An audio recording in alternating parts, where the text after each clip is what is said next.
লুকোচুরি খেলবে? লুকোচুরি তুমি লুকাও, আমি ঠিকই তোমাকে খুঁজে পাবো।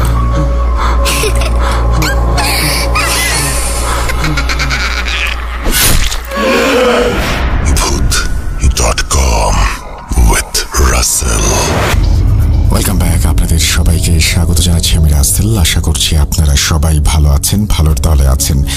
আর শুক্রবারের এপিসোডে আরও একবার আমার শুভেচ্ছা নিন। ফেব্রুয়ারি মাস চলছে। ফেব্রুয়ারি মাস মানেই সামনে আমাদের বার্থডে। আপনারা জানেন যে 2020 সালের 14ই ফেব্রুয়ারি আমরা শুরু করেছিলাম আমাদের যাত্রা কোনো এক ফাগুনের সন্ধ্যায়। আর আজকে এই মুহূর্তে দাঁড়িয়ে আমরা 5 বছর পূরণের স্বপ্ন দেখছি। সেটা সম্ভব হয়েছে আপনাদের জন্য। ঠিক এভাবে যদি আমাদের পাশে থাকেন তাহলে সামনের সময়গুলোতে আরও দারুণ কিছু উপহার দিতে পারবো, সেই আশা রেখেই শুরু করছি আমাদের আজকের এপিসোড। চলুন কথা না বাড়িয়ে সরাসরি ঘটনায় যাওয়া যাক। আসসালামু আলাইকুম রাসেল ভাই ও প্রিয় শ্রোতা বন্ধুরা, কেমন আছেন আপনারা? আশা করি আল্লাহর রহমতে আপনারা সবাই খুব ভালো আছেন ও সুস্থ আছেন। আমিও ভালো আছি আলহামদুলিল্লাহ। আমি আপনাদের সবার পছন্দের শো ভূত.com-এর মডারেটর এবং একনিষ্ঠ ভক্ত মোহাম্মদ সাবিত আলম। লিখছি ময়মনসিংহ বিভাগ থেকে। যে যেখান থেকে আজকের এই ঘটনাটি শুনছেন, আল্লাহ আপনাদের সবাইকে সবসময় খুশি রাখুন, সুস্বাস্থ্যের সাথে দীর্ঘ জীবন দান করুন এবং আপনাদের যেন জীবনে কখনো কারোর কাছে নির্ভরশীল না হতে হয়, সেই দোয়া আমি করি। যারা বিপদে আছেন, আল্লাহ আপনাদের বিপদ থেকে রক্ষা করুন। যাদের অসুখ আছে, আল্লাহ সকলকে সুস্থতা দান করুন। আর যারা এই দুনিয়া থেকে চলে গেছেন, আল্লাহ তাদের মাফ করুন। আমিন। আমার দোয়া সবসময় আপনাদের জন্য রইবে। আপনারাও দয়া করে আমার ও আমার পরিবারের জন্য দোয়া করবেন। আজ আমি আপনাদের মাঝে খুবই ভয়ঙ্কর এবং লম্বা একটা ঘটনা নিয়ে হাজির হয়েছি। যেই ঘটনা শুনলে আপনারা সবাই রোমাঞ্চিত এবং আবেগী হতে বাধ্য হবেন। আজকের ঘটনাটি আমাকে বলেছেন নাসির নামের একজন ভদ্রলোক। যেহেতু ঘটনাটি অনেক লম্বা হতে যাচ্ছে, সেহেতু ওনার সাথে আমার পরিচয় কিভাবে আমি ওনার কাছ থেকে ঘটনাটি কালেক্ট করলাম সেই বিষয়ে আর যাচ্ছি না। আমি শুধু এটুকুই বলবো যে চোখের পানি ধরে রাখা খুব কঠিন হয়েছিল আমার জন্য নাসির সাহেবের ঘটনাটি শোনার পর। আমি আপনাদের কাছে একটা দোয়ার আবেদন রাখছি শুধু। আল্লাহ যেন এমন ব্যক্তিদের ওপর হেদায়েত নসিব করেন যারা অন্যদের ওপরে কালো জাদু করেন বা করান। নাসির সাহেব এত সুন্দর একজন বক্তা যে আপনারা বিশ্বাস করুন, এই ঘটনাটি এতটাই ইমোশনাল ছিল যে আমি চাইছিলাম এটা যেন উনি নিজেই নিজের আওয়াজে শেয়ার করেন আপনাদের সাথে। কিন্তু ওনার এই ইচ্ছা ছিল যে আমি যেন ঘটনাটি ওনার ভাষায় লিখি আর রাসেল ভাই যেন ঘটনাটি পড়েন। আমিও সেই চেষ্টা করেছি। যেভাবে তিনি আমাকে ঘটনাটি বলেছেন সেই ফিলিংস নিয়ে আপনাদের জন্য লিখতে বসেছি আজ। ঘটনাটি কতটা ভয়ানক আর কতটা ইমোশনাল সেটা আপনারা বিচার করবেন বলে আশা রাখি। আজ প্রথমবার আমি ঘটনা বলার আগে আপনাদের একটা অনুরোধ করতে চাই। যারা ঘটনাটি শুনতে আগ্রহী তারা দয়া করে এই ঘটনাটি শেষ পর্যন্ত শুনুন, কারণ ঘটনাটি খুবই ভয়ঙ্কর হতে চলেছে। আপনাদের যদি তন্দ্রা এসে থাকে তাহলে ঘুমিয়ে পড়ুন, এই ঘটনাটি শুনবেন না। কারণ কিছু ঘটনা আছে যেগুলো ব্যক্তিগতভাবে আমাকে খুব ছুঁয়ে যায়। এই ঘটনাও তার মধ্যে একটি। তাই আমি চাই যে আপনারা যেন সম্পূর্ণ মনোযোগ দিয়ে এই ঘটনাটি শোনেন। আর একটা কাজ করবেন, দয়া করে লাইট অফ করে ঘুমাবেন না, লাইট জ্বালিয়ে রাখুন। প্রিয় শ্রোতা বন্ধুরা, নাসির সাহেবের বলা ঘটনাটি এখন আমি ওনার ভাষাতে আপনাদের মাঝে উপস্থাপন করছি এবং অনিচ্ছাকৃত ভুল ত্রুটির জন্য রাসেল ভাই ও আপনাদের নিকট ক্ষমা প্রার্থনা করছি। বলছেন নাসির খান সাহেব।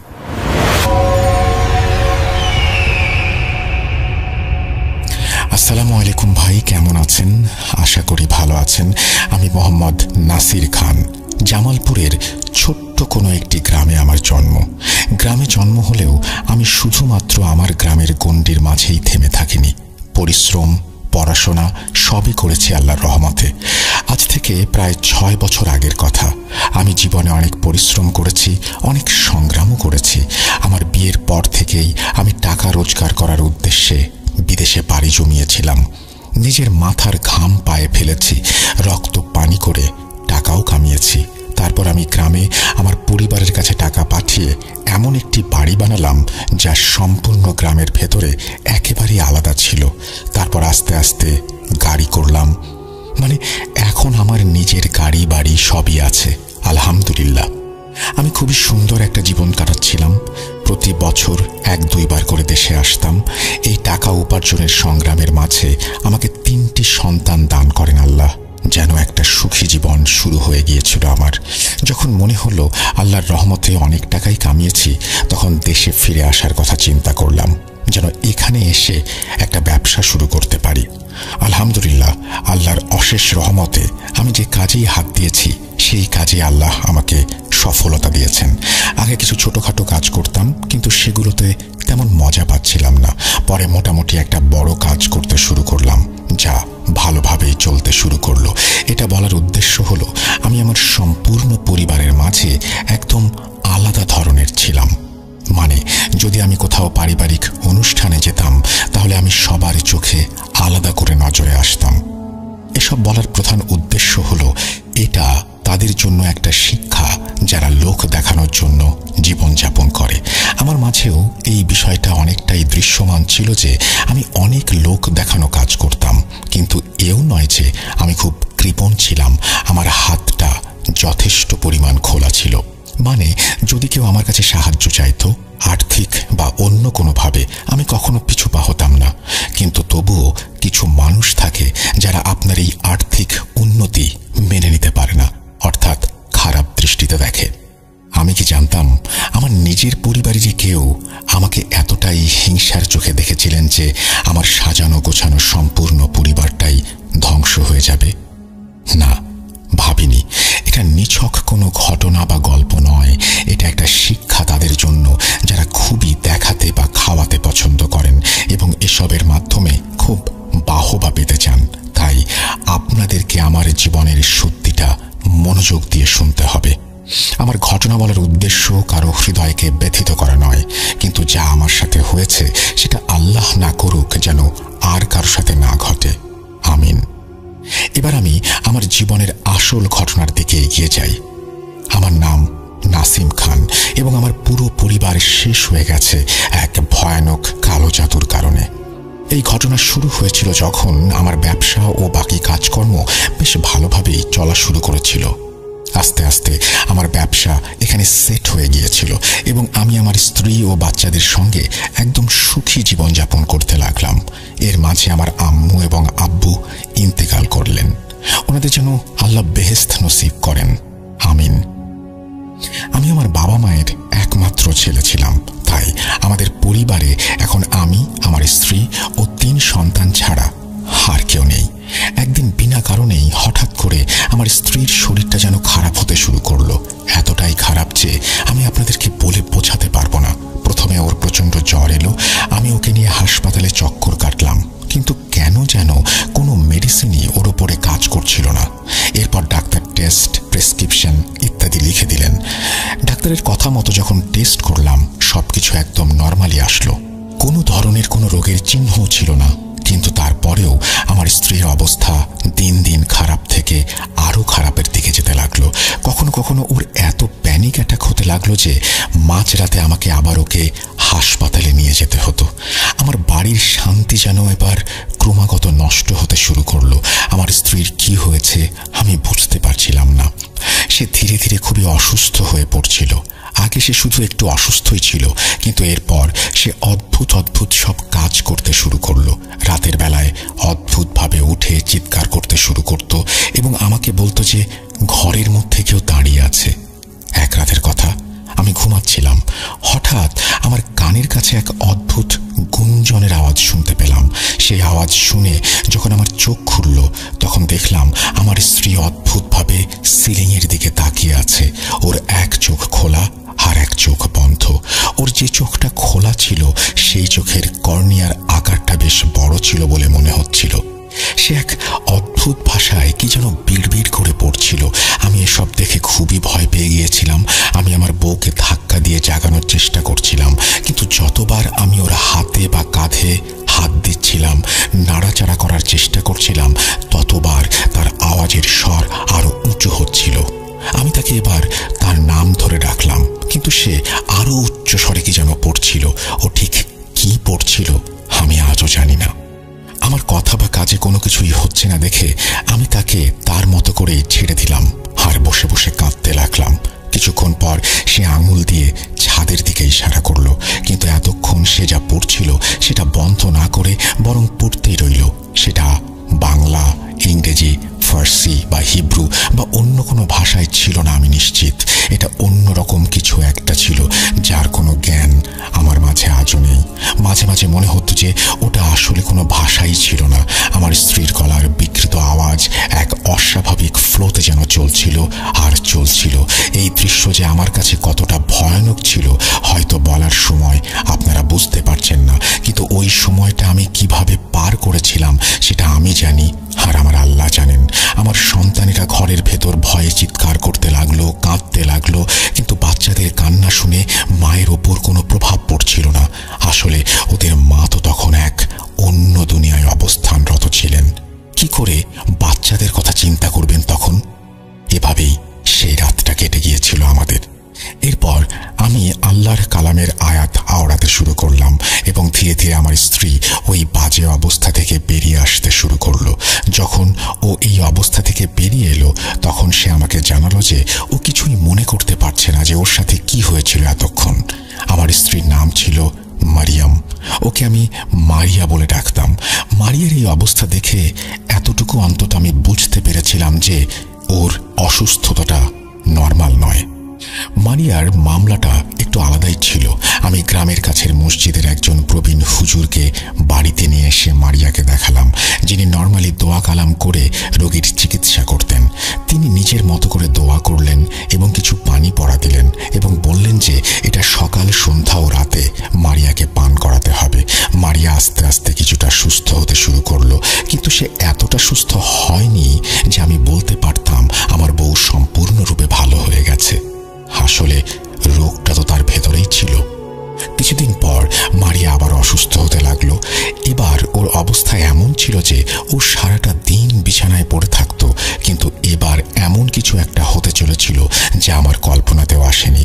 মারিয়া তখন সারাদিনই অসুস্থ থাকতো। এক রাতে আমি আমার ঘরে ঘুমাচ্ছিলাম, আমার বাচ্চারাও ঘুমাচ্ছিল আমার সাথে। এখানে বলে রাখা ভালো যে এখন আমার অভ্যাসটা এমন ছিল যে আমি আমার ডাবল বেডের সাথে একটা রুমে একটা চাদর বিছিয়ে রেখেছিলাম। সেই সময় গ্রামে শীতকাল ছিল এবং প্রচণ্ড ঠান্ডা ছিল। মানে যদি আপনি আপনার হাত কম্বল থেকে বের করেন তাহলে আপনার হাত যেন বরফ হয়ে যাবে এমন অবস্থা। সেই কড়া ঠান্ডায় আমি আমার ডাবল বেডে আমার বাচ্চাদের আর স্ত্রীকে ঘুম পাড়িয়ে রেখেছিলাম এবং আমি নিজে রুমের মাঝে পায়চারি করছিলাম। তখন রাত প্রায় 1টা বাজে। যারা জামালপুরের বা বিশেষ করে গ্রামাঞ্চলের মানুষ তারা জানেন যে ওই এলাকাগুলোতে রাত কতটা তাড়াতাড়ি হয় এবং নীরবতা কত তাড়াতাড়ি ছড়িয়ে পড়ে। রাত 8টা থেকে 9টার মধ্যে এমন লাগছিল যেন গলিগুলোতে ঠান্ডায় কুকুরগুলো ভোঁ ভোঁ করছে। এছাড়া চারপাশে একদম নীরবতা সাদৃশ্য। আমাদের বাড়িটা অনেক বড় ছিল বলতে গেলে, কিন্তু আমরা সবাই বাচ্চাদের জন্য একই রুমে ঘুমাতাম। শীতও পড়েছিল। আমি সেই রুমে আমার হিটার লাগিয়ে রেখেছিলাম। আমার কিছুটা তন্দ্রা আসলে আমি বিছানার সাইডে জড়ো হয়ে শুয়ে পড়লাম এবং ঘুমিয়ে পড়লাম। হঠাৎ করে আমার ঘুমের মধ্যে এমন অনুভব করলাম যেন আমার ঘরের বাইরে বা সীমানায় কেউ আছে আর অন্য রুমগুলোতে যেন কেউ আছে। দরজার আওয়াজ শুনতে পেলাম আর মনে হলো কেউ বাইরে হাঁটছে। পায়ের আওয়াজ শুনলাম। আমার চোখ খুলে গেল। আমি কম্বল থেকে মুখ বের করলাম আর ঠান্ডার তীব্রতায় আমার অনুভূতি এমন ছিল যে যদিও ঘরের ভেতরে হিটার চলছিল তবুও ঠান্ডা লাগছে। আমি কিছুই বুঝে উঠতে পারলাম না। যখন আমার নজর আমার দরজার দিকে গেল আমি দেখতে পেলাম যে দরজাটা একটু খোলা। আমি মোবাইলের টর্চ অন করলাম, বেডের দিকে লাইট মারলাম এবং দেখলাম যে আমার স্ত্রী বিছানায় নেই। আমার কাছে খুবই অদ্ভুত লেগেছিল, কারণ কিছুদিন ধরেই এমন অনেক অদ্ভুত ঘটনা ঘটছে আমার সাথে। আমি ভাবলাম হয়তো সে ওয়াশরুমে গেছে, কিন্তু ওয়াশরুম তো আমার সেই রুমের সঙ্গে অ্যাটাচড। তাহলে মেইন দরজা কেন খোলা? আমি ভাবলাম সে হয়তো পানি পান করতে গেছে বা ক্ষুধা লেগেছে বলে রান্নাঘরে গিয়েছে কিছু খাবে ভেবে। আমি কিছুক্ষণ অপেক্ষা করলাম তার ফেরার আশায়, কিন্তু অনেকটা সময় পার হয়ে গেলেও আমার স্ত্রী আর রুমে এলো না। কিছুক্ষণ পর আমি ঘর থেকে তার গলার আওয়াজ শুনতে পেলাম। যেই ঘর থেকে তার গলার আওয়াজ ভেসে আসছিল সেটা আসলে ছিল আমাদের স্টোর রুম বা ভাড়ার ঘর। আমরা ফসলের জন্য ঘরে একটা বড় টিনের ভাড় রাখি, যেটাকে আমরা আমাদের স্থানীয় ভাষায় ভান্ডার বলি। আর সেই ঘরটা আমরা স্টোর হিসেবেও ব্যবহার করতাম। সেখানে কেউ থাকতো না, আর কোনো আসবাবপত্রও ছিল না। সেখানে ছিল ভান্ডার আর কিছু স্টোরের জিনিস, যার মধ্যে আমাদের কিছু পুরনো জিনিসও ছিল যখন আমরা পুরনো ঘরে থাকতাম। যাই হোক, আমি সেই ঘর থেকে আমার স্ত্রীর কথা বলার আওয়াজ শুনতে পেলাম। ঘরের কাছে এগিয়ে গিয়েও আরো ভালো করে খেয়াল করার পর আমি বুঝতে পারলাম যে ওই ভাষা ঠিক সেই ভাষা যেটা সেই রাতে আমার সঙ্গে কথা বলার সময়ও আমার মারিয়া ব্যবহার করেছিল যখন সে ঘুমাচ্ছিল। তখন পর্যন্ত আমি খুব একটা ভয় পাইনি, কিন্তু যখন আমি ওই ফিসফিসের আওয়াজ শুনলাম তখন আমার মনে ভয়ের মাত্রা বাড়তে লাগলো। আমার স্ত্রী কি এক অদ্ভুত ভাষায় সে রুমে কথা বলছিল। আমি তাড়াতাড়ি বিছানা থেকে উঠে গায়ে চাদর জড়িয়ে নিলাম এবং চুপচাপ পায়ে পায়ে স্টোর রুমের দিকে এগোতে লাগলাম। বলে রাখা ভালো যে আমি আমার বাড়িতে কিছু মুরগি পুষতাম। আমি ভয়ে ভয়ে এক পা দুপা করে ক্রস করে স্টোর রুমের দিকে এগিয়ে যাচ্ছিলাম। ধীরে ধীরে সেই আওয়াজ যেন আরো বাড়তে লাগলো, কিন্তু আমার মনে হচ্ছিল আমার স্ত্রীর সঙ্গে বোধহয় আরো একজন আছে যার কথা আমি শুনতে পাচ্ছি। ভারী ও মোটা পুরুষালী আওয়াজ। ভাষাটা যদিও বুঝতে পারছিলাম না, তবে এটুকু বুঝতে পারছিলাম যে আমার স্ত্রীও তার সঙ্গে ননস্টপ কথা বলছিল। আমি যখন রুমের দরজার কাছে পৌঁছালাম, ভেতরের পরিবেশ খুবই অদ্ভুত মনে হচ্ছিল আমার। কেন জানি না মনে হচ্ছিল যে সেই রুমে শুধুমাত্র আমার স্ত্রী না, বরং আরো কিছু ব্যক্তিও আমার স্ত্রীর সঙ্গে ওই রুমে উপস্থিত আছে। রুমটা একেবারে অন্ধকার ছিল এবং ভেতরে প্রচন্ড ঠান্ডা ছিল। আমার স্ত্রীর আওয়াজ ভেতর থেকে কেমন যেন শোনা যাচ্ছিল। কিভাবে বোঝাবো আপনাদের? মনে করুন কারো গলার আওয়াজ ভেঙে একেবারে ভারী হয়ে গেলে তার স্বর যেমন শোনাবে, অনেকটা তেমনই। আমি ভয়ে ভয়ে দরজার সামনে চলে গেলাম, দোয়া ও কালেমা পড়া শুরু করলাম। তারপর ওই দরজায় নক করলাম, কিন্তু ভেতর থেকে কোনো আওয়াজ পেলাম না। আমার স্ত্রী চুপ করে আছে দরজার কড়নার শব্দ শুনে। কিছুক্ষণ চুপ থাকার পর আবার যে আওয়াজগুলো আসতে শুরু করলো, যেন এই সমস্যা আবার শুরু হয়েছে। আমি আমার স্ত্রীর নাম ধরে ডাকলাম, মারিয়া, তুমি কি ভেতরে আছো? আমার ডাক শুনে সে চুপ হয়ে গেল।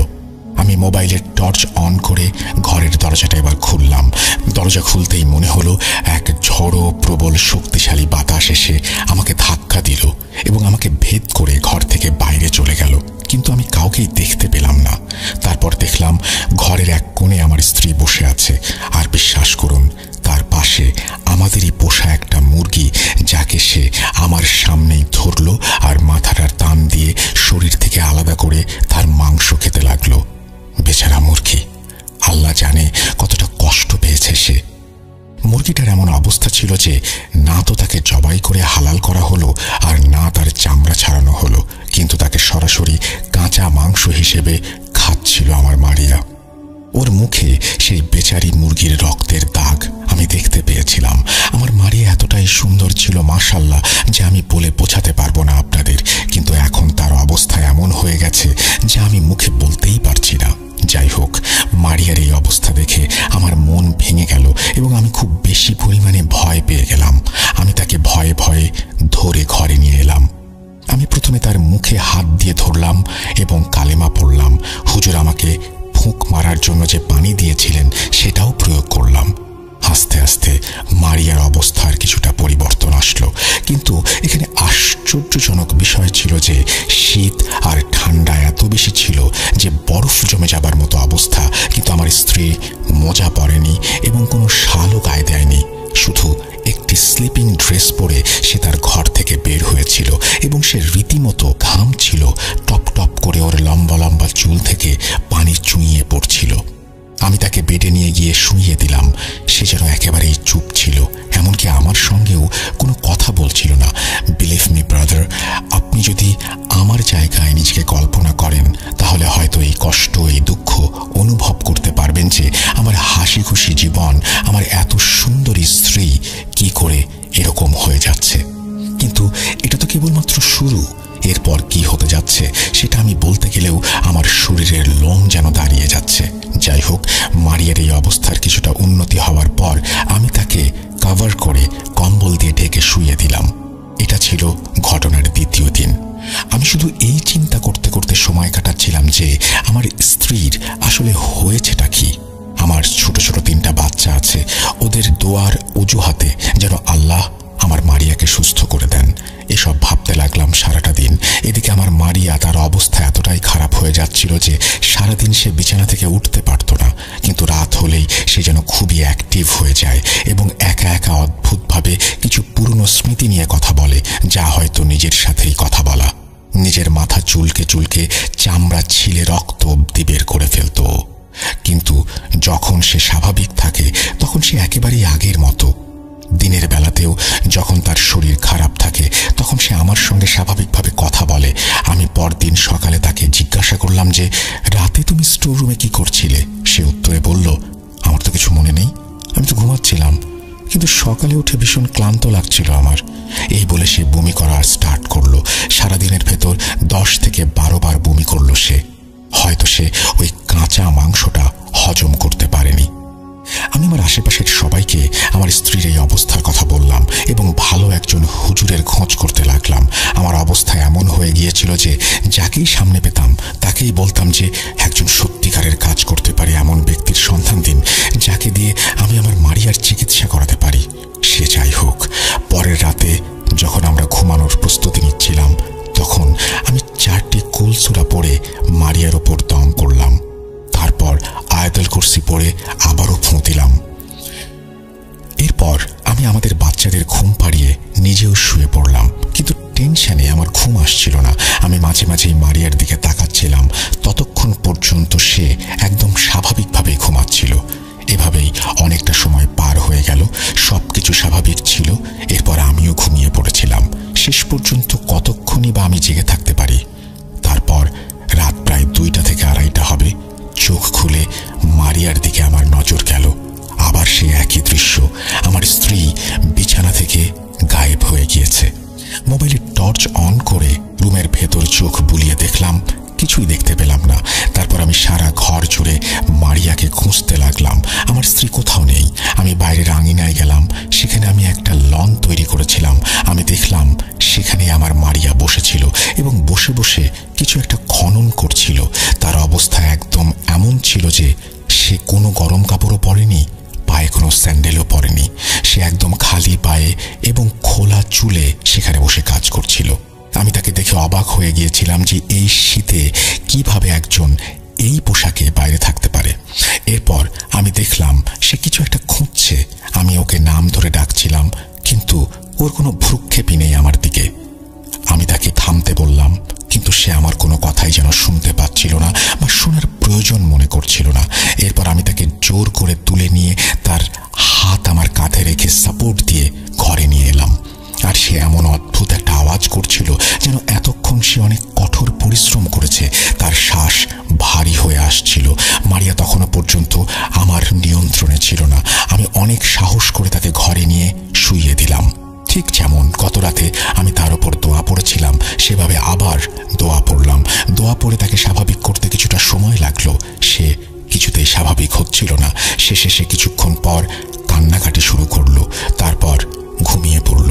আমার ভাগ্য ভালো যে আমার বাচ্চারা রাতে গভীর ঘুমে থাকে, নইলে ওদের আম্মুর এই অবস্থা দেখে ওরা যে কি করত, আমি কিভাবে ওদেরকে সামাল দিতাম কিছুই ভেবে পাই না। আল্লাহর রহমত যে তারা সেই রাতে ঘুমাচ্ছিল, নইলে তাদের সামলানো সত্যিই কঠিন হয়ে যেত। এরপর আমি আমার স্ত্রীকে ঘুম পাড়িয়ে দিলাম। সেদিনের পর থেকে আমি যেন এক গভীর চিন্তায় পড়ে গেলাম। পরের দিন আমি আমার শ্বশুর বাড়ির লোকদের আমার বাড়িতে ডেকে নিলাম এবং ওনাদের সবকিছু খুলে বললাম। আমার কথা শুনে ওনারা নিজেদের মাথায় রীতিমতো হাত দিয়ে মেঝেতে বসে পড়লেন। তারপর আমার একজন পরিচিত বড় ভাইয়ের আগমন হলো, যিনি ওনার নিজের কোনো এক পরিচিতের মাধ্যমে একজন আলেমের খবর বের করে দিলেন এবং সেই আলেমের সাথে যোগাযোগ করে জানালেন যে সেই আলেম পরের দিন আমাদের বাসায় আসবেন। সেদিন রাতটা আমরা সেভাবে পার করলাম যেভাবে বাকি রাতগুলো কাটছিল। পরের দিন সেই আলেম সাহেব আমাদের বাড়িতে এলেন এবং আমাদের সম্পূর্ণ বাড়ির পরিস্থিতি পর্যবেক্ষণ করলেন। বাড়ি পরীক্ষা করে তিনি আমার স্ত্রীর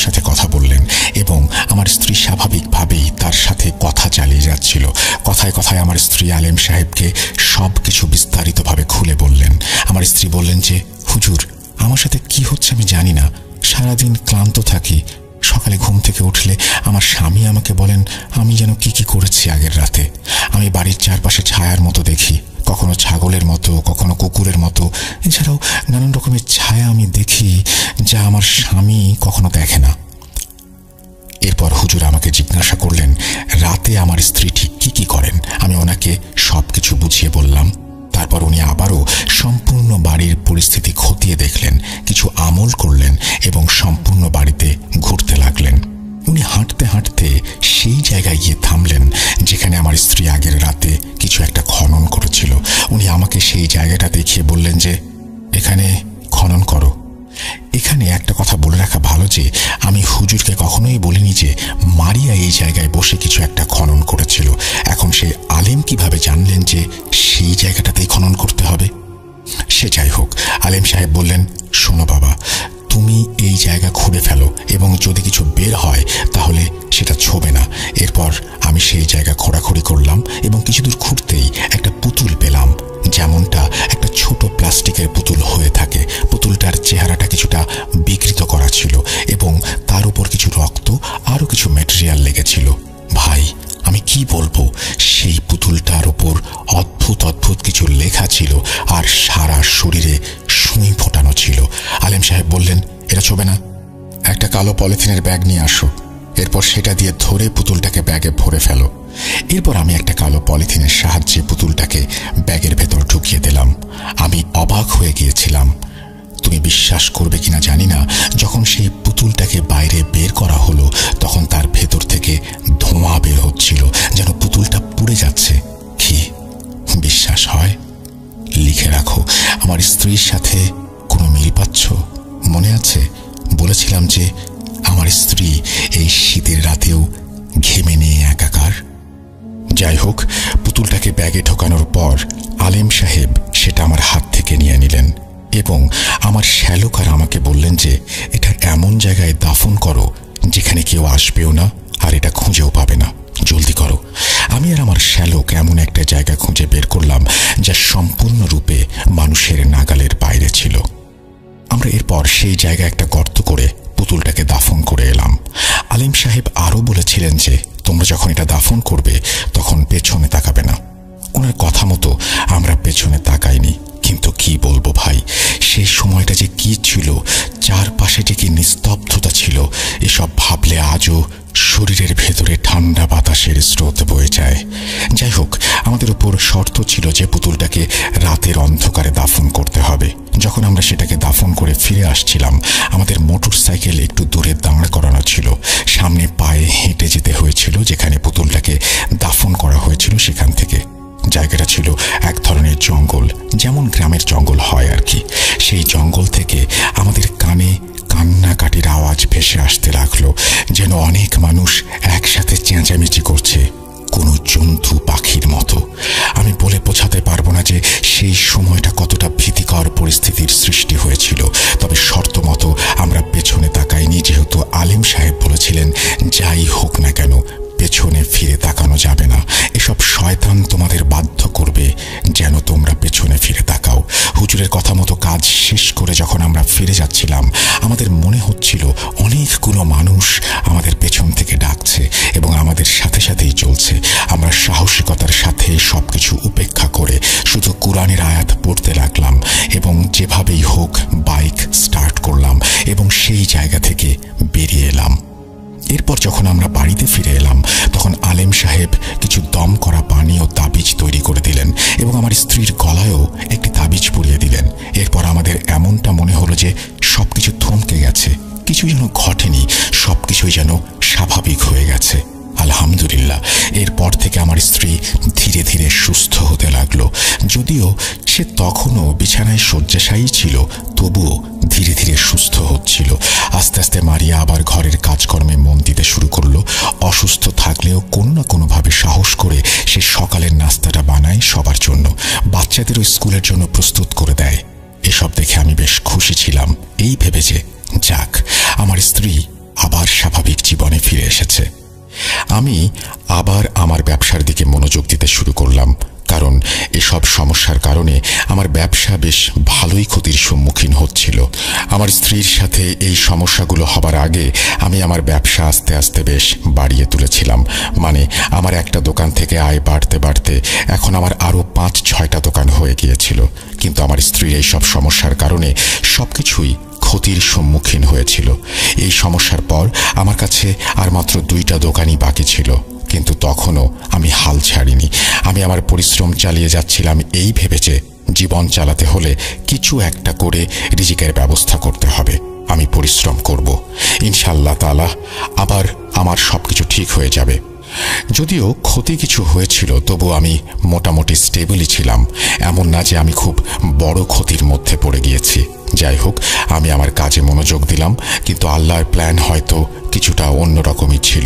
আলেম সাহেব যাবার আগে আমাকে বলেছিলেন যে, বাবা শোনো, তোমার একজন আত্মীয় আছেন, মারাত্মক হিংসার বশবর্তী হয়ে তোমার পরিবারের ওপর কালো জাদু করিয়েছে। এখন তোমাকে ট্রেস করতে হবে সে কে। আমাকে ক্ষমা করো, আমি বলতে পারবো না যে সে কে, কারণ আমার কাজ ছিল শুধুমাত্র তোমার স্ত্রীর চিকিৎসা করা। সেটাও আল্লাহর ইচ্ছা আর রহমতে হয়েছে, কিন্তু কারো নাম বলার এখতিয়ার আমার কাছে নেই। যদিও আমি আমার মা বাবার একমাত্র ছেলে ছিলাম, তবুও আমার রক্তের সম্পর্কের আত্মীয়ের কোনো অভাব ছিল না। সেই কারণে কেই জঘন্য কাজ করতে পারে সেটা বের করাটা আমার জন্য প্রায় অসম্ভব ছিল। তবু আমি পারিবারিক একটা মিটিং ডেকে সবার সাথে কথা বলি। যদিও আমি ওনাদের বেশ চাপ দেইনি। আমি ওনাদের বলেছিলাম যে আমাকে বলা হয়েছে আমি যেন জানার চেষ্টা করি যে এসব কেন হয়েছে, কে করেছে। কারণ আপনাদের মাঝে এমন কেউ আছেন যিনি আমাকে ঈর্ষা করেন এবং আমার স্ত্রীর ওপর কালো জাদু প্রয়োগ করেছেন। এই কালো জাদু শেষ করতে আমি যে চেষ্টা করেছি, সেই কাজে আমারও কিছু ক্ষতি হয়েছে। এটা আমাকে একজন আলেম সাহেব বলেছেন। তবু আমি তাদের কাছে অনেক কৃতজ্ঞ যে যারা আমার স্ত্রীর জন্য অনেক কিছু করেছেন, এখন সে সুস্থ হওয়ার পথে এগিয়ে চলেছে। আমি বা আমরা যদি কোনো ভুল করে থাকি, তবে দয়া করে আমাদের ক্ষমা করবেন। এই বলে আমি করজোরে সবার কাছে ক্ষমা চেয়ে নিই। আমি সেই কালো জাদু করা ব্যক্তিকে খুঁজে বের করতে চাইনি আসলে, কারণ হিংসা বাড়িয়ে লাভ হয় না, বরং ক্ষতি হয়। বরং ওনাদের কাছে ক্ষমা চাওয়ার ফলে যদি ওনাদের মনে আল্লাহ হেদায়েত দান করেন, এই আশায় সকলের কাছে ক্ষমা চেয়েছিলাম আমি। এরপর যখন আমি আমার স্ত্রীকে আমাদের সাথে ঘটে যাওয়া কালো জাদুর কথা বললাম, সে খুবই অবাক হয়েছিল যে আমার সাথে এমন কিছু ঘটতে পারে, এটা সে ভাবতেই পারে না। আমি আমার সাধ্যমতো ক্ষমা চেয়েছিলাম, কিন্তু যিনি আমাদের প্রতি ঈর্ষা করেছিলেন তিনি হয়তো নিশ্চুপ ছিলেন না, বরং তিনি হয়তো আরও রাগান্বিত হয়ে পড়েছিলেন। যাই হোক, এই অবস্থায় আমি সিদ্ধান্ত নিলাম যে আমার যত আত্মীয় স্বজন আছেন ওনাদের সাথে ভালোভাবে দেখা সাক্ষাৎ করব, ওনাদের খবরাখবর নেব এবং যদি ওনাদের কোনো সাহায্যের প্রয়োজন হয় সেটাও করব। যদিও এই কাজ আমি আগেও করতাম, কিন্তু এবার একটু বেশি করে করতে শুরু করলাম এই কাজগুলো, এই ভেবেছে হয়তো এতে অন্তত সেই ব্যক্তির মন নরম হয়ে যাবে। আমার ছোট ছোট বাচ্চা আছে, আমার স্ত্রী আছে, এই তো আমার জীবন। আল্লাহ তো অনেক টাকা দিয়েছেন আমাকে, কিন্তু এদের মধ্যে যদি কেউ এমনভাবে ক্ষতিগ্রস্ত হয়ে যায় তাহলে তো আমি শেষ হয়ে যাব। আমি সবাইকে অনুরোধ করেছিলাম যে আল্লাহর ওয়াস্তে যেন এসব কাজ আর কেউ না করেন। আমি এতটা বিনয়ের সাথে বলেছিলাম কথাগুলো যে অনেক ব্যক্তির চোখে পানিও চলে এসেছিল। এরপর আমি ওনাদের প্রতি এত ভালোবাসা দেখিয়েছি, এত কিছু করেছি যে ওনাদের মধ্যে কেউ যদি কঠিন মনের হন, তবুও যেন ওনার হৃদয় মোমের মতো গলে যায়। কিন্তু আমি এও জানতাম যদি মানুষ শয়তানের পথে চলে আসে তাহলে তার থেকে বড় শয়তান আর কেউ হতে পারে না।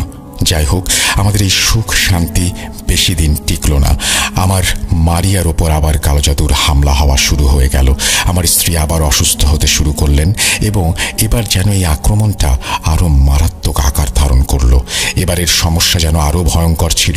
আবারও একবার আমার স্ত্রী অদ্ভুত সব আচরণ করতে শুরু করলো। এক রাতের ঘটনা বলি, তখন আমি ঘুমিয়েছিলাম, আমার স্ত্রী আমার পাশেই ঘুমোচ্ছিল আর আমার বাচ্চারাও ঘুমোচ্ছিল।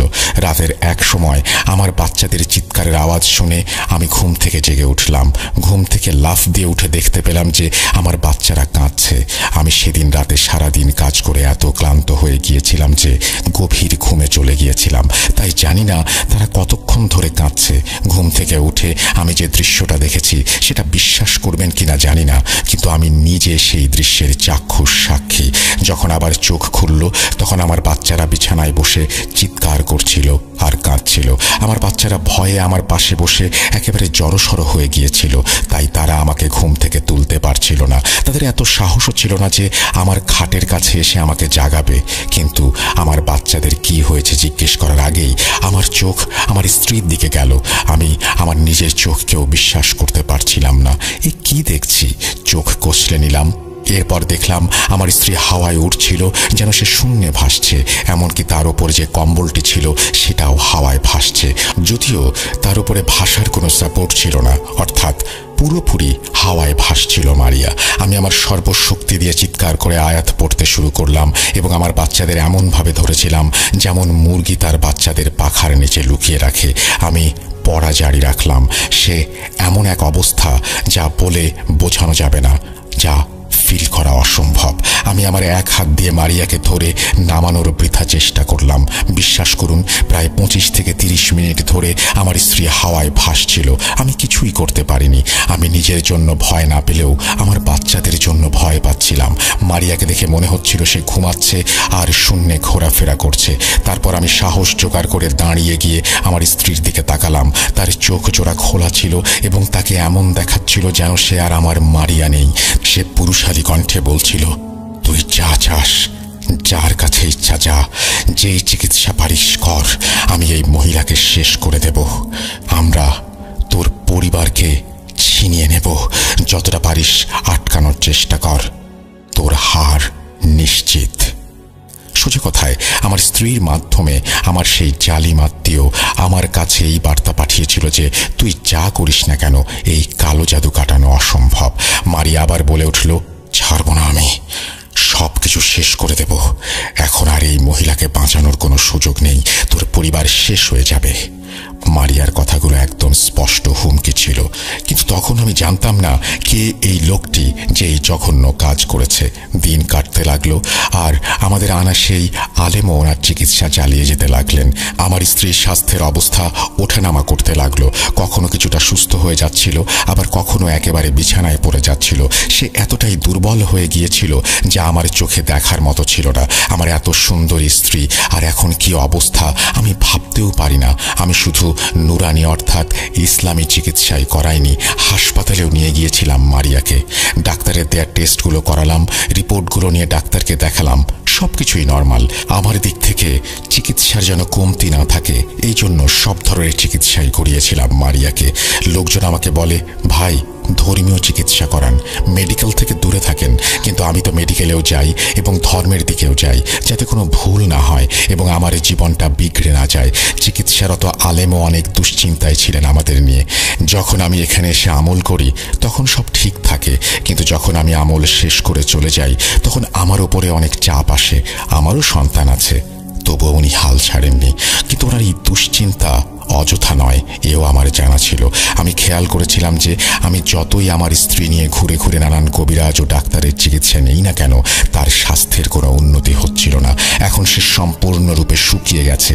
আল্লাহ কেন আমার মিনতি শুনছিলেন না আমি জানি না। এক রাতে আমি ঘুমানোর প্রস্তুতি নিচ্ছিলাম, আমার বাচ্চারা তখন ঘুমাচ্ছিল। আমার মারিয়া আমার কোলে মাথা রেখে আমাকে অদ্ভুতভাবে দেখছিল। আজ অনেক দিন পরে তার চোখে আমার জন্য সেই পুরাতন ভালোবাসার আভাটা দেখতে পেলাম। আমি ওকে জিজ্ঞেস করলাম, কি দেখছো? কিছু বলবে মারিয়া? আমার কথার উত্তর না দিয়ে সে শুধু আমাকে দেখেই যাচ্ছিল। সে আমাকে ইশারায় তার কাছে ডাকলো। আমি তার মুখের কাছে আমার মাথাটা নিয়ে গেলাম। সে শক্ত করে আমার হাত ধরে বলল, যদি আমার কিছু হয় তাহলে আমার বাচ্চাদের খেয়াল রেখো। ধুর বলে আমি তাকে বললাম, তুমি এসব কথা কেন বলছো মারিয়া? সে বলল, যাই হোক, আমাকে কথা দাও, যদি আমার কিছু হয় তাহলে আমার বাচ্চাদের খেয়াল রাখবে। সেই কথাগুলো বলেছিল আর বারবার আমার চোখের দিকে তাকিয়েছিল। ওই দিন আল্লাহ তাআলা স্বামী স্ত্রীর সম্পর্কটাকে কতটা মধুর ও সুন্দর করে বানিয়েছেন। যদি নেককার বউ পাওয়া যায় তাহলে এই দুনিয়ায় পুরুষের জন্য জান্নাত তৈরি হয়। আমি আমার এই বউকে নিয়ে কখনোই কোনো অভিযোগ করিনি, কারণ তিনি খুব ভালো একজন গৃহিণী ছিলেন, যিনি আমার বাচ্চাদের সামলেছেন, আমাকে সাপোর্ট দিয়েছেন। এই সব কিছু যা আল্লাহ পাকের পক্ষ থেকে আমার জন্য উপহার। এবং যা কিছু আমি পেয়েছি তার কারণেই পেয়েছি। যদি আমি জীবনে কোথাও সফল হয়ে থাকি সেটা আল্লাহর রহমত এবং আমার স্ত্রীর সমর্থন আর আমার বাবা মার দোয়ার কারণেই হয়েছে। না জানি কোনো কারণে ওই রাতে সে আমার দিকে তাকিয়েই রইল আর কাঁদতে থাকলো। তার মায়াবী চোখে সীমাহীন অশ্রু ছিল আর চোখগুলো আস্তে আস্তে লাল হয়ে যাচ্ছিল। আমি তাকে সাহস দিলাম আর নিজেকেও শক্ত করলাম। তোমার কিছু হবে না মারিয়া, তুমি আমার সাথেই আছো আর সারা জীবন আমরা একসাথেই থাকবো ইনশাল্লাহ। সে কোনো উত্তর না দিয়ে আমাকে অবিরত দেখায় ব্যস্ত ছিল। আমি তাকে বললাম, তুমি শুয়ে পড়ো, কিন্তু সে জানালো যে সে শোবে না। সে আমাকে বলেছিল, তুমি আমার পাশে বসে থাকো। অনেকক্ষণ ধরে আমি তার সাথে বসেছিলাম। ধীরে ধীরে তার অবস্থা এতটাই খারাপ হয়ে যাচ্ছিল যে সে আর কোনো কথাই বলতে পারছিল না। অনেকক্ষণ পরে সে আমাকে বলল, এবার তুমি গিয়ে শুয়ে পড়ো। আমি জানতাম না এটাই ছিল মারিয়ার সাথে আমার শেষ রাত আর ওর মুখে বলা সর্বশেষ উক্তি। আমি যদি জানতাম যে এটাই ওর জীবনের শেষ রাত তবে আমি কখনোই বিছানায় গিয়ে শুয়ে পড়তাম না। কিন্তু আমি জানতাম না। আমি তাকে শোয়ালাম, তার কপালে হাত রাখলাম, তার চুলে হাত রাখলাম, তাকে ভালোবাসার চোখে দেখলাম। তারপর আমি আমার বিছানায় গিয়ে শুয়ে পড়লাম। রাতের কোনো এক প্রহরে আমার চোখ খুলল। আমার অভ্যাস ছিল যে রাতে আমার ঘুম ভাঙলেই আমি আমার ডান পাশে ফিরে স্ত্রীর দিকে তাকাতাম। সেদিন রাতেও ঘুম ভাঙতেই আমি একটা শব্দ শুনলাম, যেন অন্য রুমে কিছু বন্য মানুষ আনন্দ উল্লাস করছে। শব্দটা একদমই তেমন ছিল যেন কোনো জলসা হচ্ছে। আমি দেখলাম আমার স্ত্রী আমার বিছানায় নেই, সে তার বিছানা থেকে গায়েব। আমি ঘর থেকে বেরিয়ে সেই স্টোর রুমে যেতে লাগলাম যেখান থেকে শব্দগুলো আসছিল। আমি যখন রুমের দিকে যাচ্ছিলাম তখন আমার কানে ক্ষীণ আওয়াজ আসতে লাগলো, যেভাবে অনেকগুলি জঙ্গলের মানুষ হইচই করে। মাবুদ, সেই আওয়াজ খুব বেশি লাউড ছিল না, কিন্তু খুবই বিকৃত রকমের ছিল। যখন আমি ধীরে ধীরে সেই ঘরের কাছে গেলাম তখন দেখলাম সেখানে একটা চাটাই রাখা ছিল এবং আমার স্ত্রী সেখানে আধশো অবস্থায়। যখন আমি সেখানে পৌঁছালাম এবং তার হাত ধরলাম, সে কোনো নড়াচড়া করল না। আমি তার শ্বাস প্রশ্বাস চেক করলাম এবং তার বুকের ওপরে কান লাগিয়ে শুনলাম, আল্লাহ আমার মারিয়াকে নিজের কাছে ডেকে নিয়ে গেছেন। ইন্না লিল্লাহি ওয়া ইন্না ইলাইহি রাজিউন। ওর হৃৎপিণ্ডটা শব্দ করা বন্ধ করে দিয়েছিল। যে ভয় ছিল সেটাই সত্য হলো। প্রিয় লিসেনার্স, আমি সাবিত ঘটনার এই পর্যায়ে একটু থামতে চাই। নাসির সাহেব ওনার স্ত্রীর মৃত্যুর কথা বলে আমার সামনে যেন এক শিশুর মতো কান্নাকাটিতে ভেঙে পড়েছিলেন। ওনার কথাগুলো শুনে নিজের অজান্তেই যেন আমার নিজের চোখ জোড়া ভিজে উঠেছিল। আমি জীবনে অনেক কালো জাদু রিলেটেড ঘটনা শুনেছি, কিন্তু কখনো এতটা কষ্ট পাইনি যে আমার নিজের চোখেও পানি চলে আসে। উনি আসলে ওনার স্ত্রীকে কতটা ভালোবাসতেন সেটা স্পষ্ট বোঝা যাচ্ছিল ওনার কথায়। আমি এরপর নাসির সাহেবকে নিয়ে দোকান থেকে পানি কিনে খাওয়ালাম। কিছুক্ষণ রাস্তায় হাঁটলাম ওনাকে শান্ত করার জন্য। উনি কিছুটা শান্ত হয়ে আমাকে আবার ঘটনার বাকি অংশ বলতে শুরু করলেন। আরও একবার বলছেন নাসির সাহেব, সেদিনের পর থেকে আমার দুনিয়া যেন উজাড় হয়ে গিয়েছিল। আমার স্ত্রী মারা গেলেন। সেই কালো জাদু আমার স্ত্রীর জীবন কেড়ে নিয়েছে। আমার স্ত্রী এখন আর এই দুনিয়াতে নেই। আমি সেই রাতে মারিয়ার লাশ আঁকড়ে ধরে ছোট বাচ্চাদের মতো কেঁদেছিলাম। যেই শয়তানের বাস আমার মারিয়ার ভেতরে ছিল সে তার কাজ সম্পন্ন করে গেছে। মানুষ কি পায় আমি জানি না। কারোর জীবন নষ্ট করে কি হাসিল হয়? মারিয়াকে মেরে সেই লোক কি কোনো টাকা পেল? কোনো জাহান পেয়ে গেল? কিছুই তো না। তাহলে কেন এই প্রতিহিংসা? জানি না আমি। আসলে এই কালো জাদু জিনিসটা খুবই বিপজ্জনক। এটা মানুষকে মৃত্যুর দিকে নিয়ে যায়। আমি নিজে এই জিনিস বাস্তবে দেখেছি। যদি এমন কোনো শ্রোতা থাকেন যারা এই কালো জাদু করেন, আপনাদের কাছে আমি আল্লাহর দোহাই দিয়ে অনুরোধ করছি, এই ধরনের কাজ করবেন না। আমাদেরও পরিবার আছে, আপনাদেরও বাচ্চা কাচ্চা সবারই আছে, তাদের কথা ভাবুন। যাই হোক, আমার দুনিয়া তো উজাড় হয়েই গিয়েছিল, কিন্তু এখানেই সবকিছু থেমেছিল না। এখনো অনেক কিছু বাকি ছিল। সকাল হলো, আমার বাচ্চাদেরও তাদের আম্মুর মৃত্যুর খবর দেয়া হলো। আমার বাচ্চারা কাঁদতে কাঁদতে একেবারে মলিন হয়ে গেল। ওদের আম্মু আল্লাহর কাছে চলে গেছেন। পরের দিন আমাদের দাফন কাফন করতে অনেক সময় লেগে গেল। আমি খুব কাঁদলাম, খুবই কাঁদলাম। আমি আমার স্ত্রীকে অনেক বেশি ভালোবাসতাম। দাফন কাফন সেরে আমরা বাসায় ফিরলাম। মারিয়াকে ছাড়া আমার বাড়িটা খুবই শুনশান লাগছিল। আমার বাচ্চাদের দেখতে ইচ্ছা হচ্ছিল। আমি আমার স্ত্রীর কাছে করা প্রতিশ্রুতির কথা মনে করলাম। আমার বাচ্চাদের প্রতি খুবই খেয়াল রাখতে হবে আমাকে। মানুষ বলে যে যারা দুনিয়ায় পুণ্য করে তারা নাকি আগে থেকেই বুঝে যায় যে তাদের যাওয়ার সময় ঘনিয়ে এসেছে। আমার স্ত্রীর মধ্যে কোনো কমতি ছিল না সেটার। সে আমার পুরো জীবন খুবই সেবা যত্ন করেছে এবং আমি কখনোই তার মধ্যে কোনো নেতিবাচকতা দেখিনি। এমনকি আমার মা বাবার জীবদ্দশায় আমার স্ত্রী ওনাদেরও চোখের তারা ছিলেন। কোনো ঝগড়া, কোনো ঝামেলা ছিল না। সত্যি কথা বলতে খুবই ভালো একজন মহিলা ছিলেন আমার মারিয়া। আল্লাহ তাকে জান্নাত নসিব করুন, আমিন।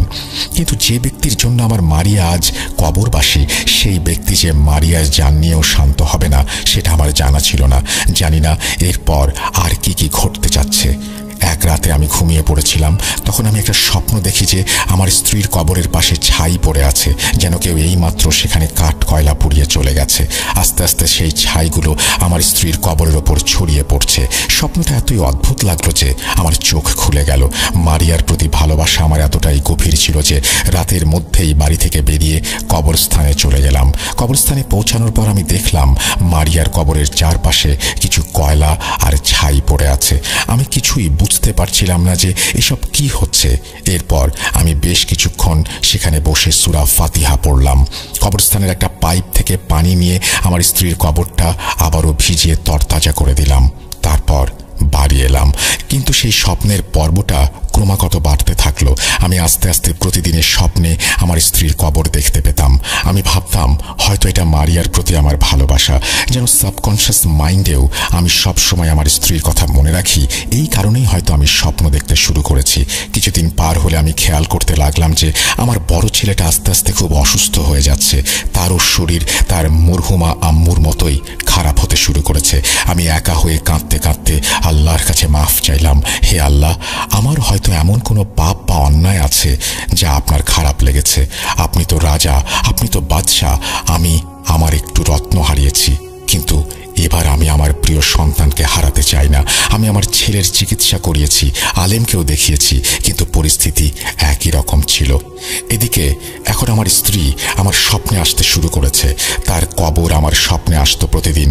এবার সে আসে, কিন্তু এবার আস্তে আস্তে আমার স্ত্রী আমার স্বপ্নে আসা শুরু করেছে। আমার স্বপ্নে এসে সে খুবই ভেঙে পড়তো। সে কবরের বাইরে বসে থাকতো। আমি গিয়ে তাকে কিছু জিজ্ঞেস করলে সে কিছুই বলতো না, শুধু কাঁদতো। বিশ্বাস করুন, একবার স্বপ্নে সে আমাকে বলল যে আরমানকে বাঁচাও, তার কিছু হয়ে যাবে। আরমান আমার বড় ছেলের নাম। আমি এই স্বপ্ন দেখে খুবই দুশ্চিন্তায় পড়ে গিয়েছিলাম। আমি সেদিন গিয়ে সেই আলেমের সঙ্গে কথা বললাম আমার স্বপ্নের বিষয়ে। আমি তাকে বললাম যে আমার কেমন স্বপ্ন আসে এবং আমার স্ত্রী কবরের বাইরে বসে থাকে এবং আমাকে কি বলে, আরমান সম্পর্কেই বা কি বলেছে। সেই আলেম পরদিন আবার আমার বাড়িতে এসে আবার সম্পূর্ণ বাড়ি পর্যবেক্ষণ করলেন, কিন্তু এবার উনি কোথাও কোনো তাবিজ বা পুতুল খুঁজে পাননি। উনি সবকিছু পরীক্ষা করলেন। না বাবা, কোনো কালো জাদু আছে, কিন্তু তাবিজের কোনো খবর পাচ্ছি না। কিন্তু যখন আমি তাকে আমার স্বপ্নের কথা মনে করিয়ে দিলাম, তখন উনি বললেন, ও হ্যাঁ, আমার সাথে কবরস্থানে চলো তো একবার। আমরা কবরস্থানে গেলাম। এই ঘটনা আমার স্ত্রী মারা যাওয়ার 147 দিন পরের। আমরা কবরস্থানে গিয়ে আমার স্ত্রীর কবরের কাছে গেলাম। আমি সূরা ফাতিহা পড়লাম এবং আমি যখন ফাতিহা পড়ছিলাম তখন সেই আলেমের মুখের রং যেন পাল্টে যেতে শুরু করলো। ওনাকে দেখে মনে হচ্ছিল উনি খুবই বিচলিত। কবরস্থান থেকে বের হওয়ার পর আমি আলেম সাহেবকে জিজ্ঞেস করলাম, হুজুর কি হয়েছে? আপনাকে খুব চিন্তিত দেখাচ্ছে।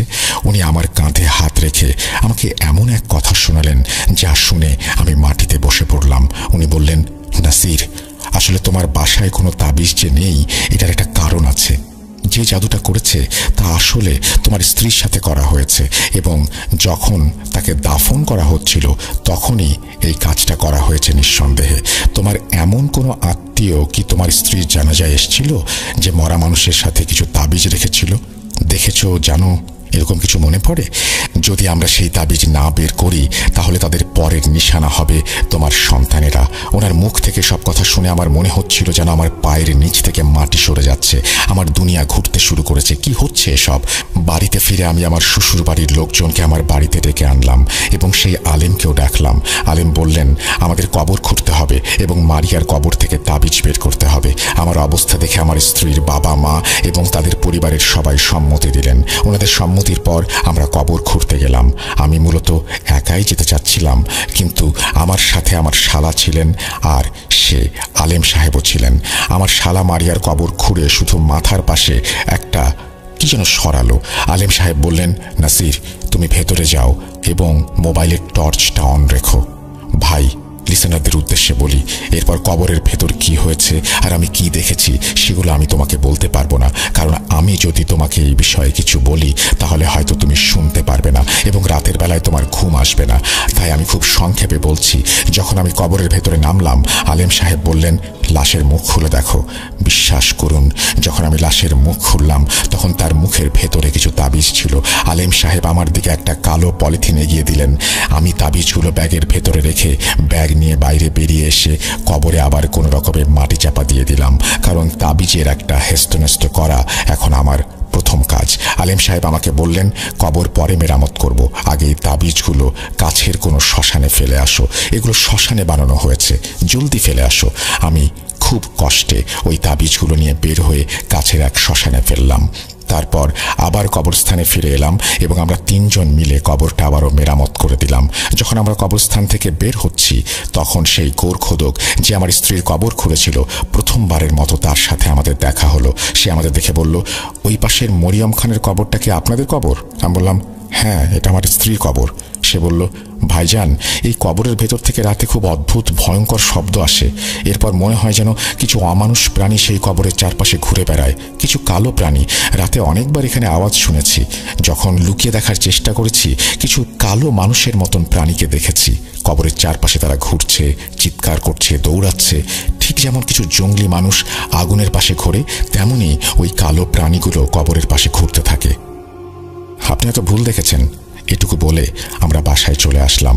সে আলেম সাহেব আমাদের ওই তাবিজ দাফন করতে বলেছিলেন, আর ওনার কথা মতো তাবিজগুলো ইতিমধ্যেই দাফন করে দিয়েছিলাম শ্মশানে। এই ঘটনার পর আমার ছেলেটাও ধীরে ধীরে সুস্থ হতে থাকে। আলেম সাহেব বলেছিলেন, ভাই, আমার জ্ঞান এখানে কিছুটা সীমিত। এখন যাই হবে এরপর সবকিছুই আমার ওস্তাদ দেখবেন, যিনি বর্তমানে আমার বাড়িতে আছেন। আমরা তৎক্ষণাৎ আলেম সাহেবের ওস্তাদের কাছে গিয়েছিলাম ওনার কাছ থেকে পরামর্শ নেয়ার জন্য। সবকিছু খুলে বলি, উনি সম্পূর্ণ ঘটনাটা শুনে একটা পরিকল্পনা করলেন। উনি বললেন, আমাদেরকে রাতে ওই কবরস্থানে যেতে হবে। আমি আর আমার এই শাগরিদ, যে আগে তোমার স্ত্রী আর ছেলের চিকিৎসা করেছে, আমাদের দুজনকে সেখানে গিয়ে কিছু কাজ করতে হবে। এই বলে ওনারা আমাকে এই কাজে অন্তর্ভুক্ত করলেন যে আমাকেও কবরস্থানে যেতে হবে এবং ওনাদের সাথে মিলে এই কাজ করতে হবে। ওনাদের শর্ত ছিল যে আমাদের এই সম্পূর্ণ ব্যাপারটি নিঃশব্দে করতে হবে এবং কবরস্থানে যেন কেউ না আসে সেটাও নিশ্চিত করতে হবে। দিন হিসেবে শুক্রবারের রাত ঠিক করা হলো। আলেম সাহেবকে নিয়ে আমি আবার কবরস্থান ঘুরে এলাম এবং ওনাকে আমাদের বাড়িতে থাকতে দিলাম। দ্বিতীয় দিন রাতের দিকে বা জুম্মা রাতে আমরা কবরস্থানের উদ্দেশ্যে বেরিয়ে পড়লাম। কিছু মোমবাতি, মুগ ডাল আর আগরবাতি নিয়ে আমরা কবরস্থানের দিকে এগিয়ে গেলাম। মারিয়ার কবরের সামনে পৌঁছেই ওনারা কবরের ওপরে আগরবাতি জ্বালিয়ে দিলেন এবং চারিদিকে মোমবাতি জ্বালিয়ে দিলেন। তারপর আলেম সাহেবের ওস্তাদ বললেন, যা কিছুই হোক, ভয় পাবে না, আমাদের কথা শোনো, বিশেষ করে আমার কথা শোনো। আমি জানি তোমরা ভয়ে আছো অনেক, কিন্তু আমি তোমাদের কিছুই হতে দেব না। তোমাদের ভয় পেতে হবে না, তোমরা তোমাদের জায়গা থেকে সরবে না। এখন থেকে যা হবে সবই তোমার পরিবারের ভালোর জন্য হবে। তোমাদের মজবুত থাকতে হবে, কারণ যে ব্যক্তি এই কালো জাদু করেছে সে খুবই বিপজ্জনক। এই শ্মশানের কালো জাদু এটি। আমি এটা শেষ করতে চাই আজীবনের জন্য। এর জন্য এই কাজটি করা খুব জরুরি। আজ আমাদের কাজ যদি সফল হয় তাহলেই এটাকে গোড়া থেকে শেষ করতে পারবো। আল্লাহ আমাদের এই ভালো কাজে রহমত দান করুন। এই কথা বলেই ওনারা দুইজন কালেমা পড়তে শুরু করলেন। কবরস্থানে ঢোকার আগে আমরা গোরখোদককে সবকিছু বুঝিয়ে বলে ওনাকে নজরদারি করার অনুরোধ করেছিলাম যে কবরস্থানে যেন কেউ না আসে। কবরস্থানে একটা প্রধান ফটক ছিল, আমরা সেটা বন্ধ করে দিয়েছিলাম। ওনাকে রেখেছিলাম পাহারায়। যাই হোক, কাজটা শুরু হলো এবং সেই রাতে এমন লাগছিল মনে হচ্ছিল কেউ আমাদের পেছনে দাঁড়িয়ে আছে। হুজুরের জ্বালানো মোমবাতিগুলোর সাহায্যে একটু আলোকিত ছিল আমার মারিয়ার কবরটা, আর আমরা সেই আলোর মধ্যে বসে কাজগুলো করছিলাম। যখন হুজুর আয়াত পড়া শুরু করলেন, বিশ্বাস করুন পরিবেশটা কেমন যেন গুমোট হতে শুরু করলো। কোনো এক কালো শক্তি যেন আমাদের তার নিজের দিকে টানছিল, ভয় দেখাচ্ছিল, কিন্তু সেই আলেম সাহেবের কপালে কোনো চিন্তার ছাপ নেই। আমি ভয় পাচ্ছিলাম, কিন্তু মনে শান্তিও ছিল যে ইনশাআল্লাহ সব ঠিক হয়ে যাবে। বিশ্বাস করুন, যখন এই আমল চলছিল তখন প্রচুর কাক হঠাৎ করে এসে সম্পূর্ণভাবে একটা গোলাকার বৃত্ত তৈরি করে করে বসে গেল। আলেম সাহেব বলেছিলেন যে যিনি এই জাদু করেছেন তিনি নাকি এই সময় সক্রিয় আছেন এবং লাগাতার হুজুরের দিকে আক্রমণ করছেন। উনি দৃঢ় গলায় বললেন, তোমাদের জায়গা ছেড়ে দিতে হবে না। যাই হোক সাবিত, সংক্ষেপে বলতে গেলে সেই আমল প্রায় 5 ঘন্টা চলতে থাকলো। এরপর পরিবেশটা একটা স্থিরতা পেল। সেই মোমবাতিগুলো এক এক করে সব নিভে যেতে লাগলো। তারপর হুজুরের কাজ সম্পন্ন হলো। আলেম সাহেব বললেন যে আমার সাথে ভালো কিছু জিন আছে যারা সারা রাত ওই শয়তানি জিনের সাথে লড়াই করেছেন। আলেম সাহেব আকাশের দিকে তাকিয়ে কিছু কথা বলছিলেন এবং তাদের ধন্যবাদ দিচ্ছিলেন। এরপর আমরা সেখান থেকে উঠে বাসায় ফিরে এলাম।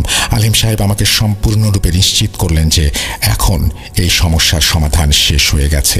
উনি বললেন, এখন তোমার এবং তোমার বাচ্চাদের আর কোনো ঝুঁকি নেই, আলহামদুলিল্লাহ। এরপর থেকে সবকিছু আবার স্বাভাবিক রুটিনে চলে আসলো। যদিও আমি আলেম সাহেবকে জিজ্ঞেস করেছিলাম যে কালো জাদু করার জন্য যদি আবার কেউ চেষ্টা করে তাহলে?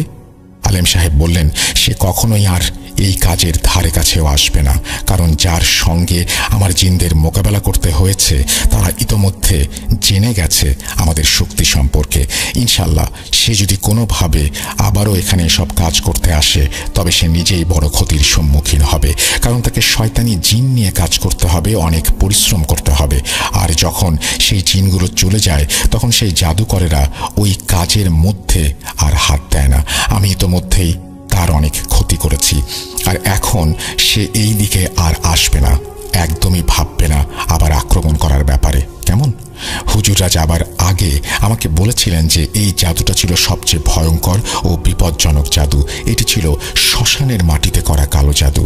যাই হোক, এরপর থেকে আমাদের জীবনে একরকম স্থবিরতা চলে এলো। আমার জীবন স্বাভাবিক হতে শুরু করলো, কিন্তু এসবের মধ্যে আমি খুব বড় ক্ষতির সম্মুখীন হয়েছিলাম। আমার স্ত্রীকে আমি হারিয়ে ফেলেছিলাম এই অভিশাপের কারণে। যদিও আমার ব্যবসায় অনেক ক্ষতি হয়েছিল, কিন্তু সেটা আসলে কিছুই না, কারণ পরিশ্রম করলে অর্থ আমি আবার উপার্জন করতে পারবো। কিন্তু আমার সবচেয়ে বড় দুনিয়া ছিল আমার স্ত্রী এবং আমার সন্তানেরা, যেখানে আমার স্ত্রী এখন আল্লাহর কাছে চলে গেছেন। এই ঘটনাগুলো শুধুমাত্র ঘটনা নয়, এগুলো আমাদের জন্য চরম শিক্ষা। হে আল্লাহ, আমাদের সবাইকে আপনি ক্ষমা করুন, আমিন। আমি একটা কথাই বলবো, যদি আল্লাহ আপনাকে অনেক কিছু দিয়ে থাকেন তাহলে দেখানোর দরকার নেই। এগুলো আমাদের না, আসলে আল্লাহ আমাদের এগুলো দান করেন। তাই যা আমাদের না সেটা নিয়ে অন্যদের দেখিয়ে বেড়ানোটা মোটেও উচিত নয়। আমাদের কাছে গাড়ি আছে, বাড়ি আছে, সেটা আমরা নিজেরাই উপভোগ করি। আল্লাহর দেয়া সব ভালো জিনিস সুন্নত, কিন্তু মানুষকে দেখাতে গিয়ে অহেতুক গর্ব করা উচিত না। যদি আল্লাহ আপনাকে এত কিছু দিয়ে থাকেন তাহলে আগে আপনার আত্মীয়দের খোঁজ খবর করুন, বিশেষ করে যারা দরিদ্র তাদের সাহায্য করুন। যদি আপনার হাতে আরও কিছু থাকে তাহলে এমন লোকদের খোঁজ করুন যারা এসবের অভাবে রয়েছে, সাহায্য করুন তাদের। আমি আশা করি আমার এই কাহিনী আপনাদের জীবনে কিছু মূল্যবান শিক্ষা যোগ করেছে। দয়া করে মনে রাখবেন, আমার স্ত্রীর মাগফিরাতের জন্য দোয়া করবেন এবং আমার ছেলে মেয়েদের জন্য দোয়া করবেন। আমিও দোয়া করছি। যারা ভূত.com শোনেন, আল্লাহ তাআলা তাদের সবাইকে স্বাস্থ্য ও সুস্থতা দান করুন। আর যাদের মনে হিংসা আছে, যারা প্রতিহিংসা পুষে রাখেন, তাদের শত্রুতা থেকে আমাদের রক্ষা করুন। আপনারা ভালোভাবে থাকবেন। আল্লাহ হাফেজ। এই বলে নাসির সাহেব ওনার ঘটনাটি শেষ করেছেন। ঘটনা বলা শেষ করে উনি দাঁড়িয়ে গেলেন আর আমার সাথে হাত মিলিয়ে হাঁটা ধরলেন নিজের গন্তব্যের উদ্দেশ্যে। হয়তোবা উনি নিজের চোখের পানি আর মনের কষ্টটা আরও একবার আমাকে দেখাতে চাননি। ঘটনাটা শুনে আমি এক দুঃখ ভারাক্রান্ত মন নিয়ে বাড়ি ফিরে এলাম। প্রিয় লিসেনার্স, এই ছিল আপনাদের জন্য কালেক্ট করা আমার আজকের ঘটনা। লম্বা ঘটনা যাদের ভালো লাগে না, আমি তাদের নিকট ক্ষমা প্রার্থী। ঘটনা যদি আপনাদের একটুও ভালো লেগে থাকে তাহলে আমি আপনাদের কাছে কৃতজ্ঞ থাকব, আর যদি ভালো লেগে না থাকে তবে আমি ক্ষমা প্রার্থী। আমি মোহাম্মদ সাবিত আলম বিদায় নিচ্ছি। আপনাদের দোয়ায় আমাকে মনে রাখবেন। আল্লাহ হাফিজ। এই বলে সাবিত তার ঘটনা শেষ করেছেন। চমৎকার একটি ঘটনা, অনেক বড় একটি ঘটনা, অনেক মর্মান্তিক একটি ঘটনা, অনেক হৃদয় স্পর্শ করার মতো একটি ঘটনা। যদি ভালো লাগে আমাদের কমেন্ট সেকশনে জানাবেন। যারা আমাদের ইউটিউব চ্যানেলটির সাথে সংযুক্ত আছেন তাদেরকে বলবো সাবস্ক্রাইব করার জন্য। যাদের ভালো লেগেছে তারা অ্যাটলিস্ট কমেন্ট সেকশনে গিয়ে সাবিতকে ধন্যবাদ দেবেন, উৎসাহিত করবেন তাকে পরবর্তী ঘটনার জন্য। আমরা চলে যাব আমাদের পরবর্তী ঘটনায়।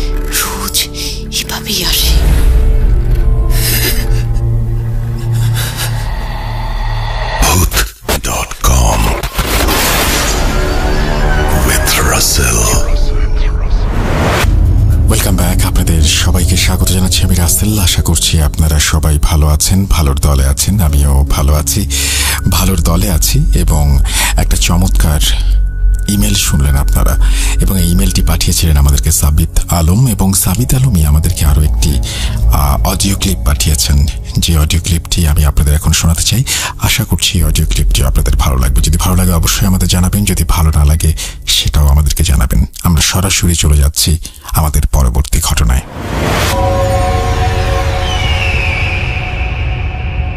আসসালামু আলাইকুম রাসেল ভাই এবং প্রিয় শ্রোতা বন্ধুরা, আশা করি আপনারা সকলে ভালো আছেন এবং সুস্থ আছেন।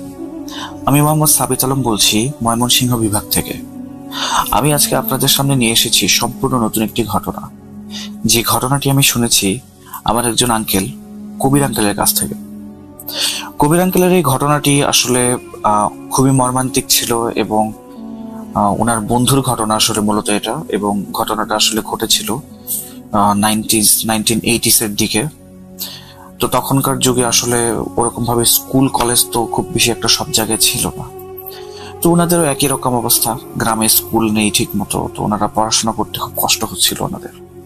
তো গ্রামের যে পলিটিক্যাল লিডার ছিলেন, তো উনি একদিন প্রমিস করলেন যে গ্রামে কিছুদিনের মধ্যে নতুন একটা স্কুল স্থাপন করবেন, কিন্তু সেই স্কুলটার আসলে মেইন যে দূরত্বটা থাকবে সেটা ওনাদের বাসা থেকে অনেকটাই দূরে।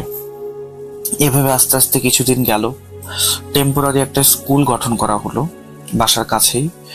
সেখানেই আসলে মূলত কবির আঙ্কেল এবং ওনার বন্ধু আশফাক আঙ্কেল দুজনেই পড়াশোনা করতে লাগলেন বাকি বাচ্চাদের সাথে। তো আস্তে আস্তে বছর 2 কেটে যাওয়ার পরে ওনাদের গ্রামের যে পলিটিক্যাল লিডার ছিলেন, উনি ওনার কথা মতো স্কুল একটা বিল্ডিং তৈরি করে দিলেন, এবং সেই বিল্ডিংটার দূরত্ব ছিল প্রায় মোটামুটি 3 থেকে 4 কিলোমিটার কবির আঙ্কেলের বাসা থেকে।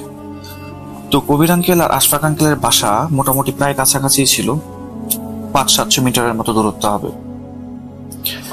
তো প্রথম দিন যেদিন কবির আঙ্কেল এবং আশফাক আঙ্কেল একসাথে স্কুলে যান, স্কুলটাতে যাওয়ার সময় আসলে একটা কবরস্থান পড়ে। তো এই কবরস্থানটা নিয়ে আসলে অনেক মানুষের অনেক ধরনের কথা ছিল, অনেক গুজব ছিল, বা কবরস্থানে কাউকে কাউকে দেখা যায়, এরকম বিভিন্ন ধরনের কথা প্রচলিত ছিল। তো ওনারা কবরস্থানের কাছে যাওয়ার সময় কিছুটা ভয়ই পেতেন যে কবরস্থান পেরিয়ে যেতে হবে, তো যদি কোনো কিছু কখনো দেখে ফেলে। তো তারপর আস্তে আস্তে ওনারা স্কুলের দিকে পৌঁছাতে লাগলেন, পড়াশোনা করতে লাগলেন। ওই কবরস্থান নিয়ে খুব বেশি একটা কখনো ভাবেননি, বা ওরকম ভাবে কোনো কিছু চিন্তা আসলে ওনাদের মাথায় আসেনি, ওনারা কিছু দেখেননি। আস্তে আস্তে দিন কেটে যেতে লাগলো। স্কুলটা ছিল অবশ্য ক্লাস 5 থেকে প্রায় 10 পর্যন্ত। এরপরে গ্রামে আর পড়াশোনার কোনো উপায় ছিল না। ম্যাক্সিমাম যারা গ্রামে থেকে যেতেন ওনারা কৃষিকাজে ব্যস্ত হয়ে পড়তেন, বা ব্যবসা বাণিজ্যে ব্যস্ত হয়ে পড়তেন। আর বাদ বাকি যাদের লেখাপড়া আরেকটু বেশি করার ইচ্ছা ছিল, তারা মূলত ঘর থেকে বেরিয়ে শহরের দিকে চলে যেতেন পড়াশোনা করার ইচ্ছায়, নতুন কোনো একটা জায়গায় বসবাস করার জন্য, বা ভালো একটা ফিউচার বানানোর জন্য। তো কবির আঙ্কেল কি করলেন, 10th পাস করে উনি শহরের দিকে শিফট হওয়ার পরিকল্পনা করলেন। তো উনি ওনার বন্ধু আশফাককে ঘটনাটা জানালেন যে আমি তো গ্রাম ছেড়ে শহরের দিকে যেতে চাচ্ছি, আমার ওখানে আসলে পড়াশোনাটা একটু ভালো হবে বলে মনে হচ্ছে। তো আশফাক আঙ্কেলকে উনি তার সাথে যাওয়ার জন্য বললে আশফাক আঙ্কেল বলে যে না, আমি যাব না। তো কবির আঙ্কেল আশফাক আঙ্কেলকে জিজ্ঞেস করলেন যে তুমি কেন যাবা না, কি সমস্যা হয়েছে তোমার? পরে সে বলতেছে কি, দোস্ত আমি আসলে এখানে এই স্কুলে আমাদের সাথে পরে একটা মেয়েকে খুব ভালোবাসি। তো তাকে আমার এতই পছন্দ যে আমি তাকে ছেড়ে অন্য কোনো দিকে চিন্তাও করতে পারি না, বা অন্য কোনো দিকে আমি যাবো পর্যন্ত না, আমি ওর কাছাকাছি থাকবো। তো কবির আঙ্কেল আশফাক আঙ্কেলের মুখে এই কথাটা শুনে না ওনার খুব হাসি পেলেন, ওনার খুব হাসি পেল ওরা। তো এতটা হাসি পেল যে উনি কবির আঙ্কেলের উপরে আশফাক আঙ্কেলের সাথে মজা করা শুরু করে দিলেন। আশফাক আঙ্কেল উনি বলতে থাকলেন যে তুই কোথায় আর সেই মেয়েটা কোথায়। আসলে কবির আঙ্কেলও সেই মেয়েটাকে চিনতেন, এবং মেয়েটা ছিলেন খুবই অসম্ভব সুন্দরী। কবির আঙ্কেলের ভাষায় উনি ছিলেন খুবই অসম্ভব সুন্দরী। এই কারণে এই আশফাক আঙ্কেল আসলে মজার পাত্র হয়ে গিয়েছিলেন কবির আঙ্কেলের কাছে। কারণ কবির আঙ্কেল বলতেন যে তুই তোর চেহারা দেখেছিস হ্যাঁ নাই, আবার ওর চেহারা দেখছিস হ্যাঁ নাই, তো তোদের মধ্যে কিভাবে মিল হয়, এটা তো সম্ভব না।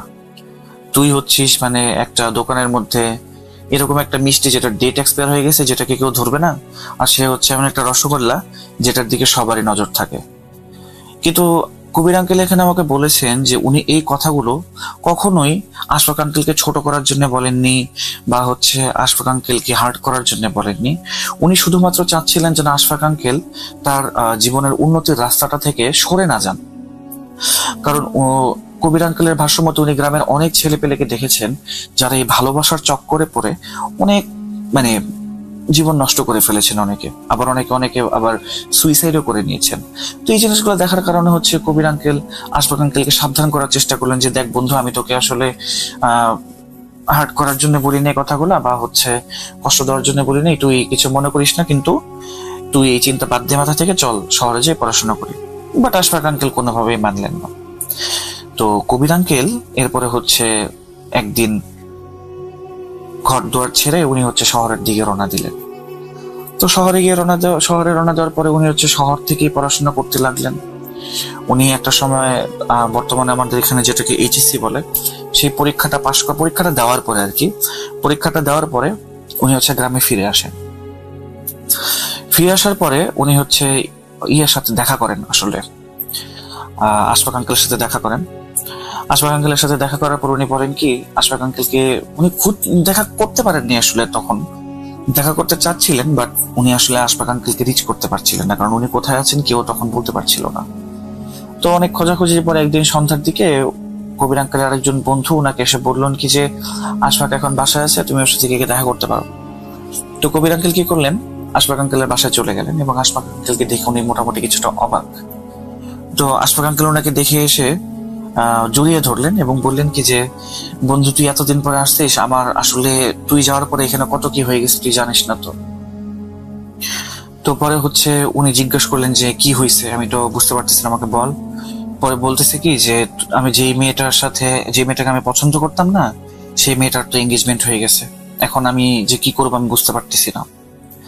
তো আশফাক আঙ্কেলকে কবির আঙ্কেল বললেন কি যে তুই তোর এই সমস্ত বাজে চিন্তা ভাবনা মাথা থেকে বাদ দে, পড়াশোনাটা কর, চল আমার সাথে এখনো শহরে চল, পড়াশোনা করে জীবন উন্নতির কিছু একটা কর। আর তুই না ওই মেয়ের বাসায় বিয়ের প্রস্তাব দিয়েছিল, আমি তো শুনেছি। আসলে আশফাক আঙ্কেলের পরিবার ওই মেয়েটার বাসায় এর আগেই বিয়ের প্রস্তাব দিয়েছিল, যেটা উনি আশফাক আঙ্কেল মানে কবির আঙ্কেলের মা বাবার কাছ থেকে শুনেছিলেন। বাট ওই মেয়ের পরিবার বিয়ের প্রস্তাবটাকে নাকচ করে দেয়। তো তখন হচ্ছে আশফাক আঙ্কেলকে কবির আঙ্কেল জিজ্ঞেস করলেন যে নাকচ করার কারণটা কি। তো কবির আঙ্কেলকে আশফাক আঙ্কেল জানালেন কি যে ওরা আসলে চায় খুবই ভদ্র ঘরের আর শিক্ষিত ছেলের সাথে বিয়ে দিতে চায় মেয়ের। তারপরে কবির আঙ্কেল আশফাক আঙ্কেলকে বললেন কি যে আমি তো তোকে বারবার বলতেছি যে তুই চল আমার সাথে শহরে পড়াশোনা কর, তারপরে যোগ্য হয়ে এসে বিয়ে কর, সমস্যা তো নেই, ওদের বাসায় বলে রাখ।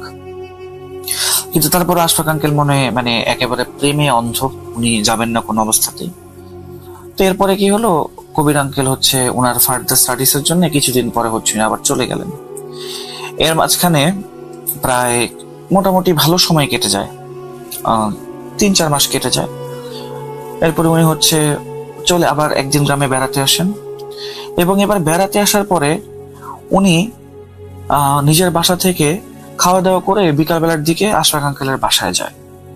কিন্তু এবার আশফাক আঙ্কেলের যে অবস্থাটা উনি দেখেন, সেই অবস্থাটা আসলে উনি কখনো এক্সপেক্ট করেন নাই। উনি দেখেন আশফাক আঙ্কেল একটা বিছানায় শুয়ে আছে এবং তার শরীরে অসংখ্য কাটা দাগ বলার থেকে কুকুরের কামড়ের দাগ বললে বেশি অ্যাপ্রোপ্রিয়েট হয়। তো উনি হচ্ছে আশফাক আঙ্কেলকে জিজ্ঞেস করলেন যে কিরে আশফাক, তোর কি অবস্থা, এইরকম অবস্থা তোর শরীরে কিভাবে হইলো, তুই আমাকে বল কি সমস্যা। তো আশফাক আঙ্কেল কবির আঙ্কেলকে বললেন কি যে দোস্ত তুই জানিস কি হয়েছে। কবির আঙ্কেল জিজ্ঞেস করলেন যে কি হয়েছে। আশফাক আঙ্কেল বলেন কি যে মেয়েটাকে আমি ভালোবাসতাম না, সে কিন্তু মারা গেছে। কবির আঙ্কেল তো আকাশ থেকে পড়লেন। উনি জিজ্ঞেস করলেন কি যে মারা গেছে কিভাবে মারা গেছে। তো এরপরে হচ্ছে আশফাক আঙ্কেল এমন একটা কথা বললেন যেটা কবির আঙ্কেলকে আরো একবার শকের মুখে ফেলে দেয়। কথাটা ছিল যে মেয়েটা মারা গেছে কারণ আমি ওকে মেরেছি। তো কবির আঙ্কেল উঠে আশফাক আঙ্কেল থেকে কিছুটা দূরে সরে গেলেন আর জিজ্ঞেস করলেন যে তুই মেরেছিস এটা কি ধরনের কথা বলছ, তুই কেমনে মারবি একটা মেয়েকে, তুই কিভাবে মারতে পারিস। আশফাক আঙ্কেল বললেন কি কালো জাদু করে মেরেছি। এরপর কবির আঙ্কেল কিছুটা শান্ত হয়ে বসলেন এবং আশফাক আঙ্কেল কবির আঙ্কেলকে বললেন কি যে দোস্ত তুই কিছুটা সময় নিয়ে আমার ঘটনাগুলো শুন, কি হয়েছিল আসলে। এরপরে কবির আঙ্কেলকে আশফাক আঙ্কেল এমন কিছু ঘটনা শেয়ার করলেন যেটাই হলো আজকের ঘটনার মেইন আকর্ষণ আর কি। উনি বলতে শুরু করলেন যে কবির আঙ্কেল যখন হচ্ছে এর গতবার এইচএসসি পরীক্ষা দেওয়ার পরে বাসায় আসার পরে হচ্ছে উনি যখন চলে যান, এরপরে উনি যখন হচ্ছে মাঠে কাজকর্ম করতে থাকেন বা হচ্ছে স্কুল থেকে খবর পেতে থাকেন, তখন উনি এমন একটা খবর পান যে হচ্ছে ওনার পছন্দ করা মেয়েটার বিয়ে ঠিক হয়ে গেছে বা হচ্ছে এঙ্গেজমেন্ট হয়ে গেছে। তো কার সাথে এঙ্গেজমেন্ট হয়েছে? আশফাক আঙ্কেলের ভাষ্য মতে ওই মেয়েটার এঙ্গেজমেন্ট হয় এমন একটা মানুষের সাথে যে আসলে আশফাক আঙ্কেলের অনেক বড় একজন শত্রু। তো দেখা সাক্ষাৎ যখন রাস্তায় সেই ব্যক্তির সাথে আশফাক আঙ্কেলের হয়, সে হচ্ছে আশফাক আঙ্কেলের মজা ওড়ায়, বলে কি যে তোর প্রেমিকাকে আমি বিয়ে করব, তোর এখানে কিচ্ছু করার নাই, তুই এখন শুধুমাত্র দেখবি আর জ্বলবি, কিন্তু কিছু করতে পারবি না, সমস্যা নাই, বিয়ের দাওয়াতের কার্ড প্রথমটা তোকেই দিব, দোয়া করে যাবি আমাদের জন্য। তো এগুলো শুনে আসলে উনি খুব বেশি বিরক্ত হয়ে যান এবং হচ্ছে রিভেঞ্জ নেওয়ার জন্য যে তার একটা টেন্ডেন্সি থাকে, সেই টেন্ডেন্সিতে উনি হচ্ছে উপরের দিকে চলে আসতে থাকেন আসলে। তো এরপরে হচ্ছে একদিন উনি স্কুলের কাছে গেলেন মেয়েটার সাথে দেখা করতে। তো মেয়েটার বাসা ছিল আসলে স্কুলের কাছাকাছি। তো উনি মেয়েটার সাথে দেখা করতে গেলেন, কিন্তু মেয়েটা হচ্ছে তার সাথে কথাও বললো না এবং দূর দূর করে দাঁড়িয়ে দিলেন। তো এরপরে আশফাক আঙ্কেল যখন ফিরে আসছেন বাসার দিকে, কবরস্থানের দিক থেকে যখন ফিরে আসছেন, তখন উনি দেখেন কি কবরস্থানে একটা লোক বসে আছে। তখন উনি কবির আঙ্কেলের দিকে তাকিয়ে বলেন কি যে দোস্ত, আমরা যে একসাথে স্কুলে যেতাম তখন কিন্তু এই কবরস্থানটার উপর দিয়ে যেতাম, আর হচ্ছে এখানে যে একটা লোক বসে থাকতো সেটাকে তুই দেখোস নাই? পর কবির আঙ্কেল মনে করে একটু বললেন কি যে হ্যাঁ আমি তো দেখছি এরকম একটা লোক, দেখে মনে হইতো যে নেশাখোর হয়তো বা হচ্ছে কোনো ভিখারি টাইপের লোক মনে হইতো, ওরকম তো কিছু মনে আমার হয় নাই যে সে খারাপ লোক বা কিছু একটা, কিন্তু এটার কথা তুই কেন বললি? এই কথা শোনার পরে আশফাক আঙ্কেল বললেন কি যে উনি আসলে না কোনো নেশাখোর না কোনো ভিখিরি, উনি আসলে একজন জাদুকর। এই কথা শুনে হচ্ছে কবির আঙ্কেল বললেন কি তো জাদুকর, তো তোর সাথে তার পরিচয়ের কি আছে, বা হচ্ছে এর সাথে ওই মেয়েটার মৃত্যুরই বা কি সম্পর্ক, বা তোর এই অবস্থারই বা কি সম্পর্ক? তখন আশফাক আঙ্কেল বললেন কি যে আমি যখন কবরস্থানের মধ্য দিয়ে যাচ্ছিলাম, কবরস্থানের মাঝখানে রাস্তাটার ভিতর দিয়ে যাচ্ছিলাম, তখন সেই জাদুকরটা আমাকে ডাক দিলেন। ডাক দিয়ে আমাকে বললেন কি একটা কবরের পাশের একটা ফলক ছিল, ফলকের উপরে আমাকে বসতে বললেন। এরপরে যখন উনি বসলেন সেই ফলকটার উপরে, তখন জাদুকর বললেন কি যে তুই যে মেয়েটাকে পছন্দ করিস সেই মেয়েটার বিয়ে ঠিক হয়ে গেছে, তাই না? তো আশফাক আঙ্কেল কিছুটা অবাক হন। উনি জিজ্ঞেস করলেন যে বাবা আপনি এই জিনিসটা কিভাবে জানেন? পরে ওই ব্যক্তিটা বলেন কি যে জানি, আর এও জানি যে ওর বিয়ে ঠিক হয়েছে যে তোর সবচেয়ে বড় শত্রুর সাথে। তো আশফাক আঙ্কেল চিন্তা করলেন কি বাহ, আমার প্রেমের ঘটনা এত দূর পর্যন্ত ছড়িয়ে গেছে যে কবরস্থানের একটা পাগল লোক পর্যন্ত এখন আমার ভালোবাসার কথা জানে, গ্রামে গ্রামে আমার ভালোবাসার কথা এতটাই চর্চা। তখন ওই বাবা ব্যক্তিটা আর কি, ওনাকে বাবা সম্বোধন করেছেন উনি ঘটনায়। তো এই বাবাটা তাকে জিজ্ঞেস করলো কি যে তুই কি মেয়েটাকে বিয়ে করতে চাস?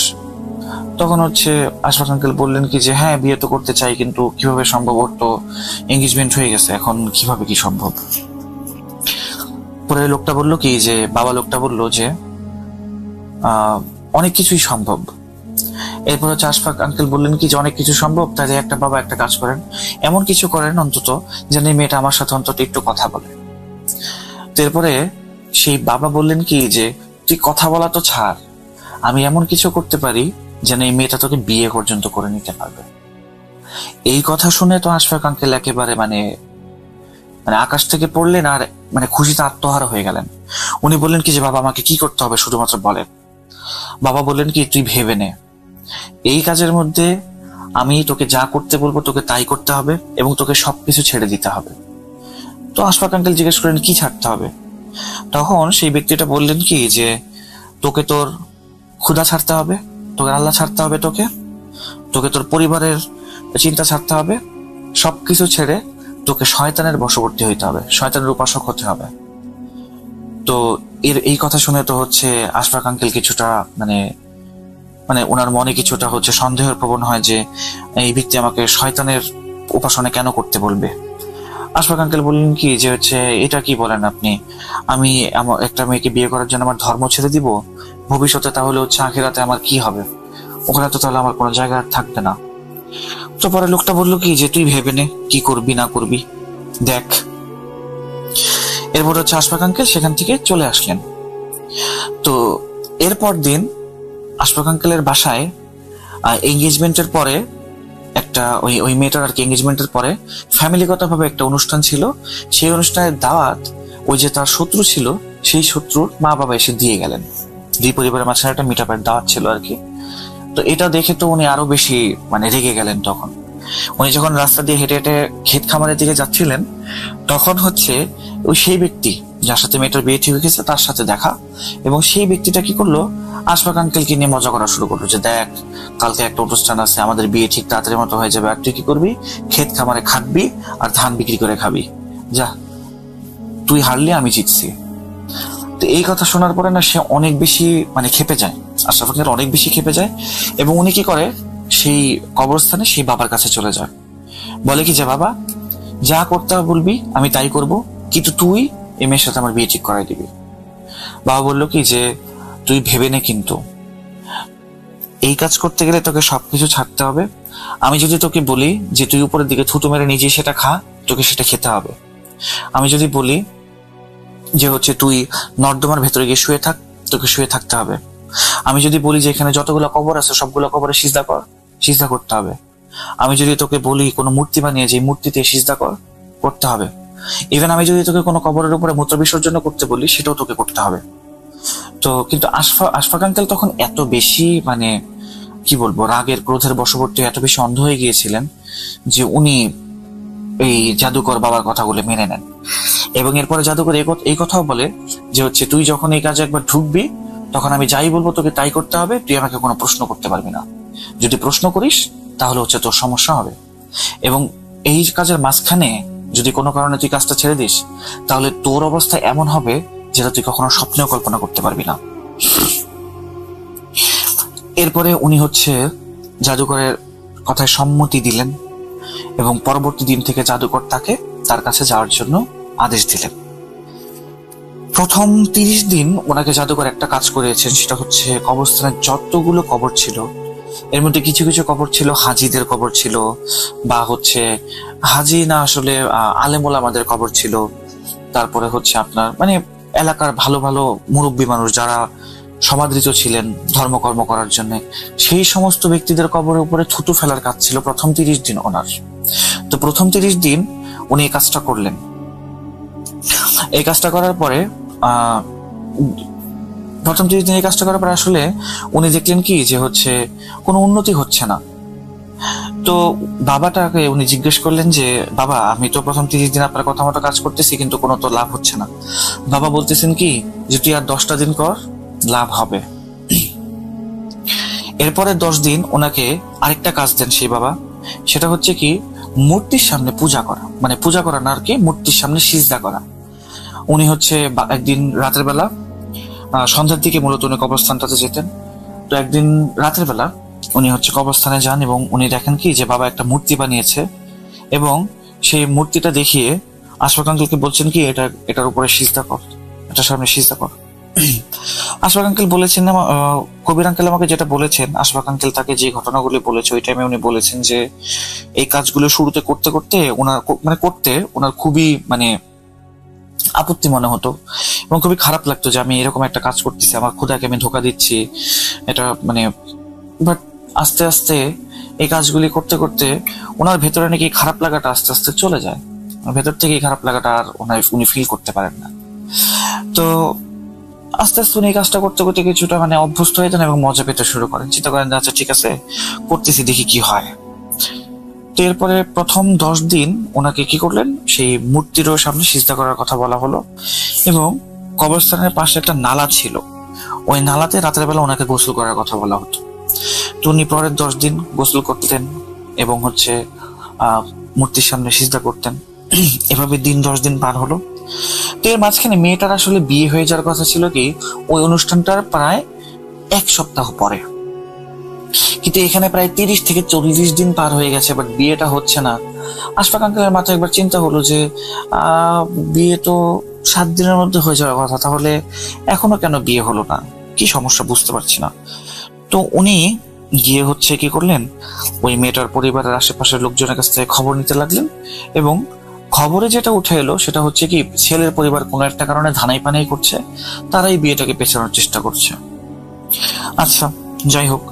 তো এরপরে আশফাক আঙ্কেল আবার সেই ইয়ের কাছে গেলেন আর কি, বাবার কাছে গেলেন। বাবাকে উনি বললেন কি যে বাবা, কি হবে, বিয়েটা এখনো ভাঙে নাই, তো আপনি আসলে মনে হয় আমাকে ধোকা দিচ্ছেন বা হচ্ছে আমাকে দিয়ে কোনো খারাপ কাজ করানোর চেষ্টা করতেছেন, তাই না? এরপরে বাবা না ওনাকে একটা ধমক দিলেন, বলে কি তুই আমাকে সন্দেহ করিস তাই না, ঠিক আছে যা, তুই আজকে বাসায় যাই, তুই একটা সুখবর পাবি। তো উনি হচ্ছে এরপরে হচ্ছে বাসায় চলে গেলেন। বাসায় চলে যাওয়ার পরে উনি ওনার মা বাবার কাছ থেকে খবর পেলেন যে হচ্ছে এই মেয়েটার এঙ্গেজমেন্টটা ভেঙে গেছে। তো উনি এই কথা শুনে মানে বাবার উপরে তার বিশ্বাস যেন অগাধ হয়ে গেল, এবং উনি খুশিতে লাফালাফি করতে গিয়ে করতে করতে ওনার মা বাবাকে বললেন কি যে তোমরা আবার যাও, মেয়েটার বাসায় আবার বিয়ের প্রস্তাব দাও। কিন্তু সেই একইভাবে তার মা বাবা মুখ একেবারে ছোট করে ফিরে আসতে হলো ওনাদের, কারণ সেই মেয়ের ফ্যামিলি আবার তাদেরকে রিজেক্ট করেছে। তো এই ঘটনার পরে আশফাক আঙ্কেল আরেকটু রেগেছেন, বলেন কি ওনাদের কিসের এত অহংকার যে বারবার আমাকে রিজেক্ট করে, এবার দেখি কিছু একটা করবই। এই ঘটনাটা ঘটার পরে উনি সেদিন সন্ধ্যায় আবার হচ্ছে সেই বাবার কাছে গেলেন, এবং এই বাবা এবার রাগ করে ওনাকে বললেন কি যে তোকে কি আমি বলেছিলাম ওর বাসায় বিয়ের প্রস্তাব পাঠাতে? পরে বলে যে বাবা, আমি ভাবছি কি যে মেয়েরটা যেহেতু বিয়ে ভেঙে গেছে, তো আমি এখন প্রস্তাব দিলে হয়তো রাজি হবে। তখন সেই বাবা বলেন কি আরেকবার আমি বলার আগে যদি তুই কোনো কিছু করিস তাহলে ফল তোকে ভোগ করতে হবে। পরে আশফাক আঙ্কেল বললেন কি আচ্ছা ঠিক আছে বাবা, দুঃখিত, আপনি আমাকে কি করতে বলেন, আমি করবো সেটা। তো সেদিন হচ্ছে সেই বাবা লোকটা তাকে বললেন কি যে তুই আজকে রাতের বেলা একটা বাচ্চা নিয়ে আসবি, যে বাচ্চাটার বয়স হবে 10 বছরের মতো, 5 থেকে 10 বছর এরকম বয়সী একটা বাচ্চা নিয়ে আসবি। তো আশফাক আঙ্কেল রাতের বেলা হচ্ছে সেদিন রাতের বেলা তো আনতে পারে নাই, তো পরের দিন হচ্ছে সন্ধ্যার দিকে উনি হচ্ছে যখন বাচ্চারা ঘরে ফিরে খেলাধুলা করে, গ্রামের বাচ্চারা একসাথে মাঠে খেলাধুলা করে, তো একটা বাচ্চাকে উনি কি করলেন, টফি বা চকলেটের লোভ দেখায় উনি হচ্ছে নিয়ে চলে আসলেন ওই বাবার কাছে। তো আনার পরে উনি দেখলেন কি যে বাবা অলরেডি একটা হবন কুণ্ডর মতো কিছু একটা বানাইছেন এবং ওখানে হচ্ছে আগুন ধরায় রাখছেন। তো এরপরে উনি হচ্ছে বাবাকে জিজ্ঞেস করলেন যে আমি তো বাচ্চাটাকে নিয়ে আসছি, এখন কি করতে হবে? বাবা বললেন কি যে এই বাচ্চাটাকে ধরে আগুনের মধ্যে ফেলে দে।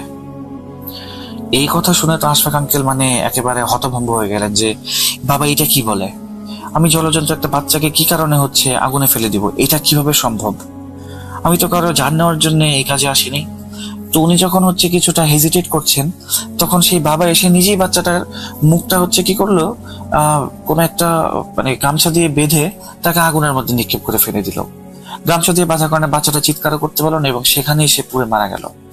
তো এই দৃশ্য দেখে আশফাক আঙ্কেল হচ্ছে সেখানেই অজ্ঞান হয়ে যান, এবং যখন ওনার ঘুম ভাঙে তখন উনি দেখেন জাদুকর আর সেখানে নেই, আর হচ্ছে আগুন যেখানে জ্বলছিল সেখানে বাচ্চাটার হাড় গড়ছিল দেখা যাচ্ছিল। তো উনি সেদিনের মতো বাসায় চলে আসলেন সন্ধ্যার দিকে। এরপরে যেদিন তিনি এরপরে যখন তিনি আবার হচ্ছে সেই বাবার কাছে গেলেন, উনি সেই বাবাকে বললেন কি যে হচ্ছে বাবা, যদি জানি নেওয়ার হইতো তাহলে হচ্ছে আমি তো ওই মেয়েটার যার সাথে বিয়ে ঠিক হয়েছিল তার জানে নিতে পারতাম, আমি একটা মাসুম বাচ্চার জান কি কারণে নিব? আর তুমি এটা আমাকে আগে কেন বলো নাই, আগে বললে আমি কাজটা করতাম না। তখন বাবাটা একটা শয়তানে হাসি দিয়ে বলেন কি যে তুই যদি ওই মেয়েটার যার সাথে এঙ্গেজমেন্ট হয়েছিল তাকে যদি তুই মারতি তাহলে কি মনে করস যে তুই বাইচা যেতি? পারতি না, তোর উপরে এই দোষটা আসতো, তোকে জেল খাটতে হইতো। তো জেলে গেলে তুই মেয়েটাকে বিয়ে কিভাবে করতি? আর তোর মনে কর তর্কের খাতিরে মেনে নিলাম তুই জেল থেকে বেরোয় আসলে কি ওই মেয়েটা তোকে বিয়ে করতে রাজি হইতো?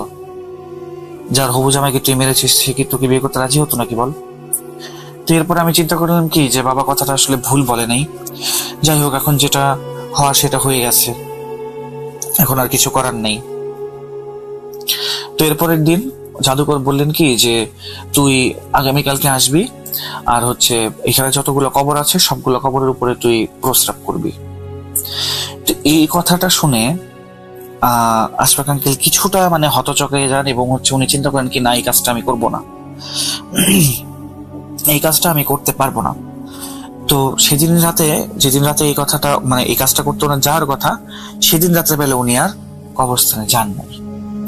তো পরের দিন যখন গেল, সেদিন হচ্ছে জাদুঘর বলল, মানে রাগ করে বসে থেকে বলল কি যে আমি তোকে কালকে আসতে বলেছিলাম, তুই কেন আসলি না বল আমাকে। তারপরে হচ্ছে আশফাক আঙ্কেল বললেন কি যে বাবা আসলে এই জিনিসটা আমার খুব খারাপ লাগতেছে। এরপর উনি বললেন কি যে হচ্ছে ঠিক আছে, তোর খারাপ লাগতেছে তুই এই কাজটা করতে, এই প্রথমবারের মতো আমি তোকে মাফ করলাম, কিন্তু এর পরবর্তীতে যদি এই ভুল হয় তাহলে তোকে আমি আর মাফ করবো না। এই কথা বলার পরে আশফাক আঙ্কেল জিজ্ঞেস করলেন আর কি কাজ করতে পারে আমাকে বলো। এরপরে সেই বাবাটা বললেন কি যে আগামীকালকে তুই আরেকটা বাচ্চা নিয়ে আসবি, যে বাচ্চাটার বয়স হবে 5 বছর এরকম। এই কথা শুনে আশফাক আঙ্কেল তো এবার মানে উনি চিন্তা করলেন কি এর থেকে তো আমার কবরের উপরে যে কাজটা দিয়েছিল সেটা এটা ভালো ছিল, এখন আরেকটা জান নিতে হবে, এটা আমি পারবো না। তো উনি এর পরের দিন না আবার কবরস্থানে যাননি। সেদিন স্কিপ করার পরে পরের দিন যখন উনি আবার কবরস্থানে গেলেন, উনি দেখলেন কি সন্ধ্যাবেলায় সেই জাদুকর বসে আছে এবং তার দুই পাশে দুইটা বড় বড় কুকুর, ছাই কালারের কুকুর, মোটামুটি অন্ধকারে যেটা দেখা যাচ্ছিল ছাই কালারের একটা দুইটা কুকুর বসে আছে ওনার দুই পাশে।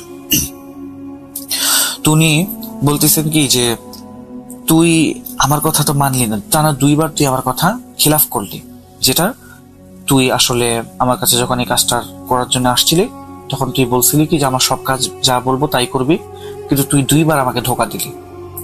এই কথা বলে উনি কি করলেন, শয়তানি একটা হাসি এসে 2টা কুকুরের মাথায় হাত বুলালেন এবং হাতটা যখন উনি 2টা কুকুরের মাথা থেকে সরিয়ে নিলেন, সেই 2টা কুকুর এমন ভাবে এসে উনাকে হচ্ছে অ্যাটাক করা স্টার্ট করলো যে ওনার মানে অবস্থা খুবই খারাপ।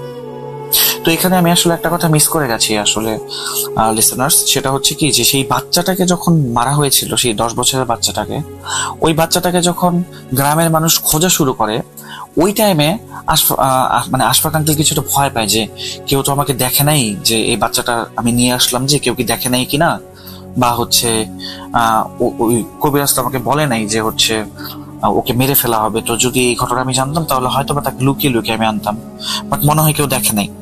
তো এরপরে হচ্ছে কি কবিরাজের কাছে গিয়ে যখন উনি বললেন কি যে বাচ্চাটাকে তো খোঁজা হচ্ছে, তখন কবিরাজ ওনাকে একটা বুদ্ধি দিল, যে সেটা হচ্ছে কি রাস্তার ওই পাশে একটা জঙ্গল আছে, তুই বলে দে, গ্রামে রটায় দে যে এই বাচ্চাটাকে তুই সেই জঙ্গলের কাছে যাইতে দেখছিস। এটা করে কি হবে, সবাই বুঝতে পারবে কি যে জঙ্গলি জানোয়ার আক্রমণে হয়তো বাচ্চাটাকে নিয়ে গেছে এবং মেরে ফেলছে।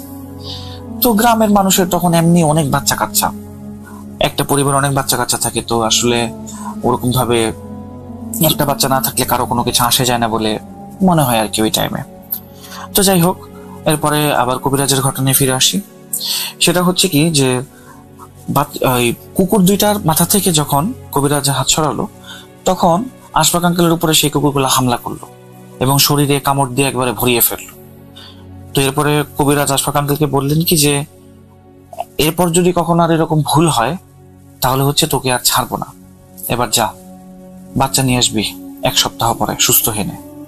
এরপরে উনি হচ্ছে গ্রামে একজন চিকিৎসক হাকিমের কাছে গেলেন, উনি হচ্ছে কিছু ওষুধ দেওয়ার পরে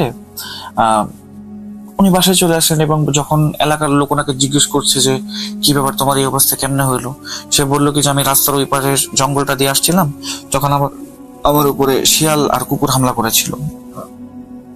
তো এই ঘটনা বলার পরে গ্রামের মানুষ কিছুটা নিশ্চিন্তই থাকে যে হচ্ছে তাহলে আগের যে বাচ্চাটা হারিয়েছিল সেটা হয়তোবা কুকুর বা শিয়ালেরই কোনো একটা কাজ হবে হয়তোবা। ওই বাচ্চাটার খুঁজে বন্ধ হয়ে গেল।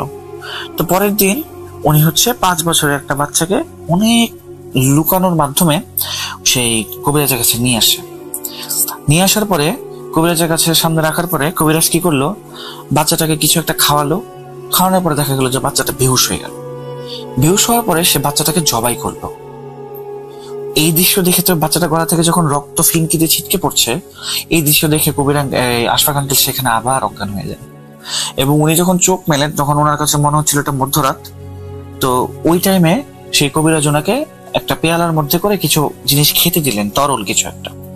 তো উনি মুখে একবার নিয়ে খাওয়ার পরেই উনি বমি করে ফেললেন। উনি বললেন কি এটা কি?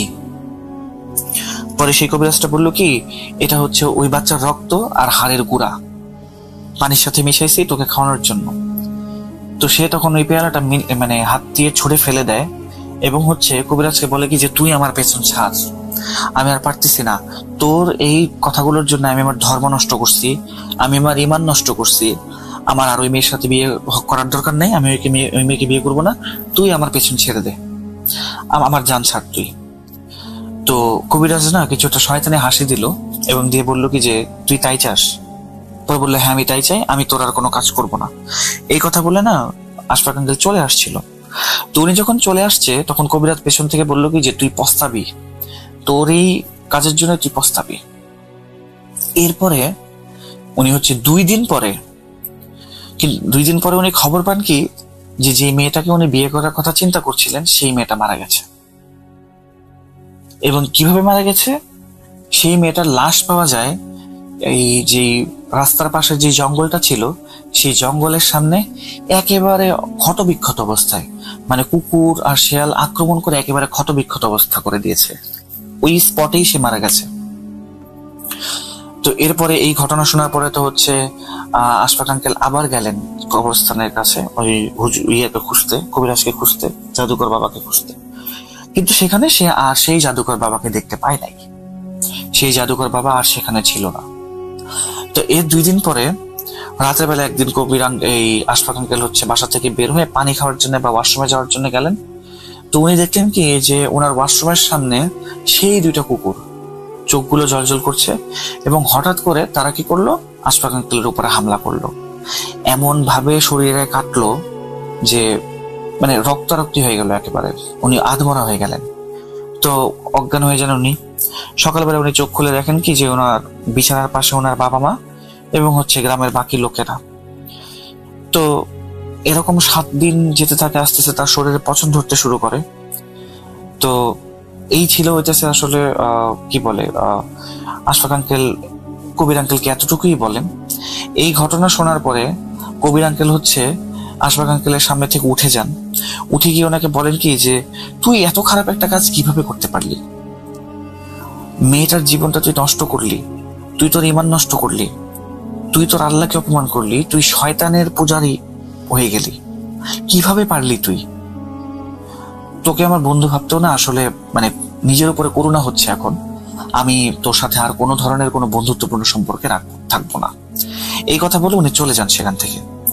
তো 3-4 দিন পরে যখন উনি শহরের উদ্দেশ্যে রওনা হবেন, ওনার কাছে একটা খবর আসে যে আশফাক আঙ্কেল অলরেডি মারা গেছেন। কিন্তু কবির আঙ্কেল এরপরে ওনার জানাজাতেও শরীক হন নাই।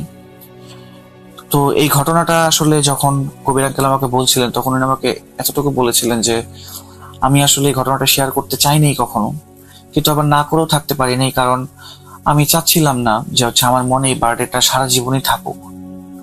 তো অনেকদিন হয়ে গেছে ঘটনাটার, বাট এখন পর্যন্ত হচ্ছে আশফাক আমাকে যখন জিনিসগুলো বলেছিল তখন আমার জিনিসগুলো মানে কতটুকু ভয়ানক লেগেছে বা এই জিনিসগুলো আমাকে কতটুকু হন্ট করেছে সারা জীবন, এই জিনিসটা আমি আসলে বলে বোঝাতে পারবো না। তো এই কারণে এই ঘটনাটা আসলে তোমার সাথে শেয়ার করা। তুমি চাইলে লিখেও দিতে পারো বা নিজেও বলতেও পারো, সেটা তোমার উপরে। যাই হোক, এরপর উনি লিসনারদের মানে উদ্দেশ্যে সালাম জানিয়েছেন এবং হচ্ছে সেদিনের মতো বিদায় নিয়েছিলেন। তো এই ছিল প্রিয় লিসনার্স আজকে আমার ঘটনা। যদি ভালো লেগে থাকে তাহলে আপনাদের সকলের কাছে আমি কৃতজ্ঞ, আর যদি ভালো না লাগে তাহলে হচ্ছে আমি সবার কাছে করজোড়ে ক্ষমা প্রার্থী। আমাকে ক্ষমা করবেন। আবার দেখা হবে বা কথা হবে নতুন কোনো সপ্তাহে নতুন কোনো ঘটনা নিয়ে। ততদিন পর্যন্ত ভালো থাকুন, সুস্থ থাকুন এবং ভূত.com এর সাথে থাকুন। আল্লাহ হাফেজ।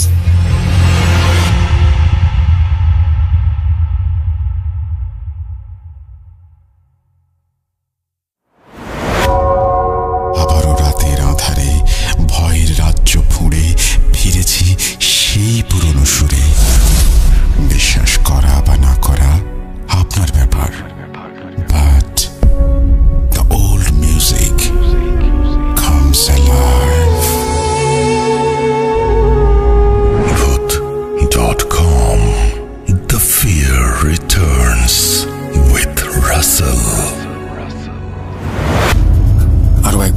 সবাইকে স্বাগত জানাচ্ছি আমি রাসেল। আশা করছি সাবিত আলমের পাঠানো অডিও ক্লিপটি আপনাদের ভালো লেগেছে। এখন একটি অন্য অডিও ক্লিপে যাব। আশা করছি যে এই অডিও ক্লিপটি আপনাদের ভালো লাগবে, কারণ আমরা চেষ্টা করছি সবচেয়ে ভালো, সবচেয়ে আকর্ষণীয় যে সমস্ত অডিও ক্লিপ সেগুলো আপনাদের সামনে উপস্থাপন করার। দেখুন কেমন লাগে শুনে, আর আপনাদের মতামত অবশ্যই কমেন্ট সেকশনে জানাতে ভুলবেন না।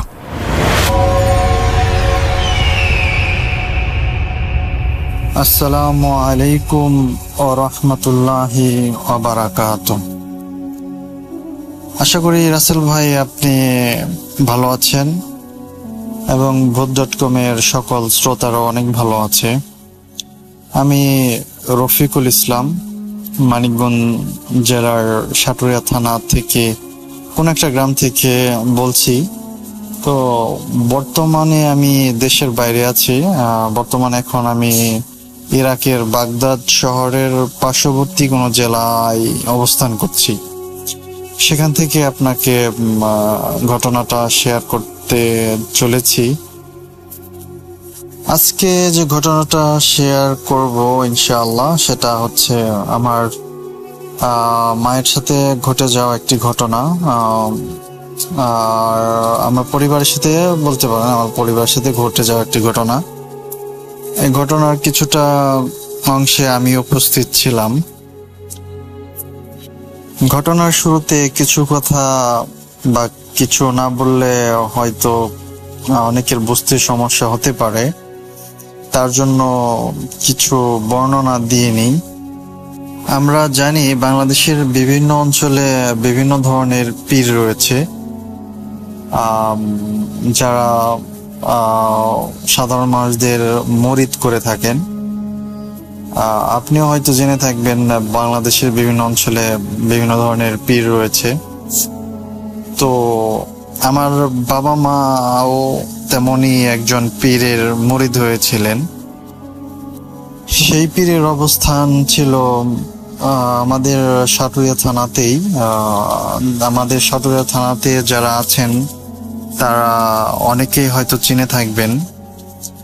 বনমালীপুর শামসুল পীর নামে একজন পীর ছিলেন বললাম এই কারণেই, কারণ গত 3 থেকে 4 বছর আগে উনি পরলোক গমন করেছেন। তারপরে অনেকে চিনে থাকবেন যদি সাটুরিয়া থানার অন্তর্গত কেউ শুনে থাকেন। আর হচ্ছে গ্রামটা শুদ্ধ ভাষায় বনমালীপুর বলে, অনেকে গ্রাম্য ভাষায় বয়নালপুর বলে থাকেন। সেটা বয়নালপুর নামেই পরিচিত লাভ করেছে বেশি। তো আমার মা বাবা যথারীত সেখানেই মুরিদ হয়েছিলেন। তো ওনারা বিভিন্ন প্রোগ্রামে সেখানে উপস্থিত হতেন, যাওয়া আসা করতেন। তেমনি ভাবে আমার বাবা কোনো একটা প্রোগ্রামে সেখানে কোনো একটা ভুল করে ফেলেন। তো সেই ভুলের খেসারত আমার মাকে দিতে হয়। ওই ভুল করার কারণে তো ওখানে সম্ভবত জিন থাকেন। কোন একটা জিন আমার মার উপরে আছর করে। তো এরই মধ্যে আমার মা ওই জিন দ্বারা পুরোপুরি আক্রান্ত হয়ে যায় এবং উল্টাপাল্টা বলতে থাকে। বয়সে যারা বড় আছেন তাদের সবাইকে তুই মুই করে বলতে থাকে। মানে তার আচরণ স্বাভাবিক থেকে অস্বাভাবিকে চলে যায়। আমরা যেরকমটা দেখছি তো ওরকমটা ছিল না, মানে পুরাই অ্যাবনর্মাল আচরণ করতে থাকে। তো এক পর্যায়ে পীর সাহেব, মানে আমার মা বাবার যে পীর সাহেব, উনি সম্পর্কে আমার দাদা হন, উনি বিষয়টা জানতে পারেন। তো এরই মধ্যে বেশ কয়েকদিন চলে যায়। আমার মার মধ্যে অনেক সমস্যা দেখা যায়। আমার মা দেখা যায় বাড়িতে থাকে না, অনেককে তুইমুই করে কথা বলে, স্বাভাবিক আচরণ করে না, বিভিন্ন ধরনের সমস্যা দেখা দিতে থাকে। তো এক পর্যায়ে আমার বাবাও একজন দিনমজুর ছিলেন, ভ্যান চালক ছিলেন। ভ্যান চালিয়ে সংসার চালাতে হতো, তাকে অনেক কষ্ট করতে হতো।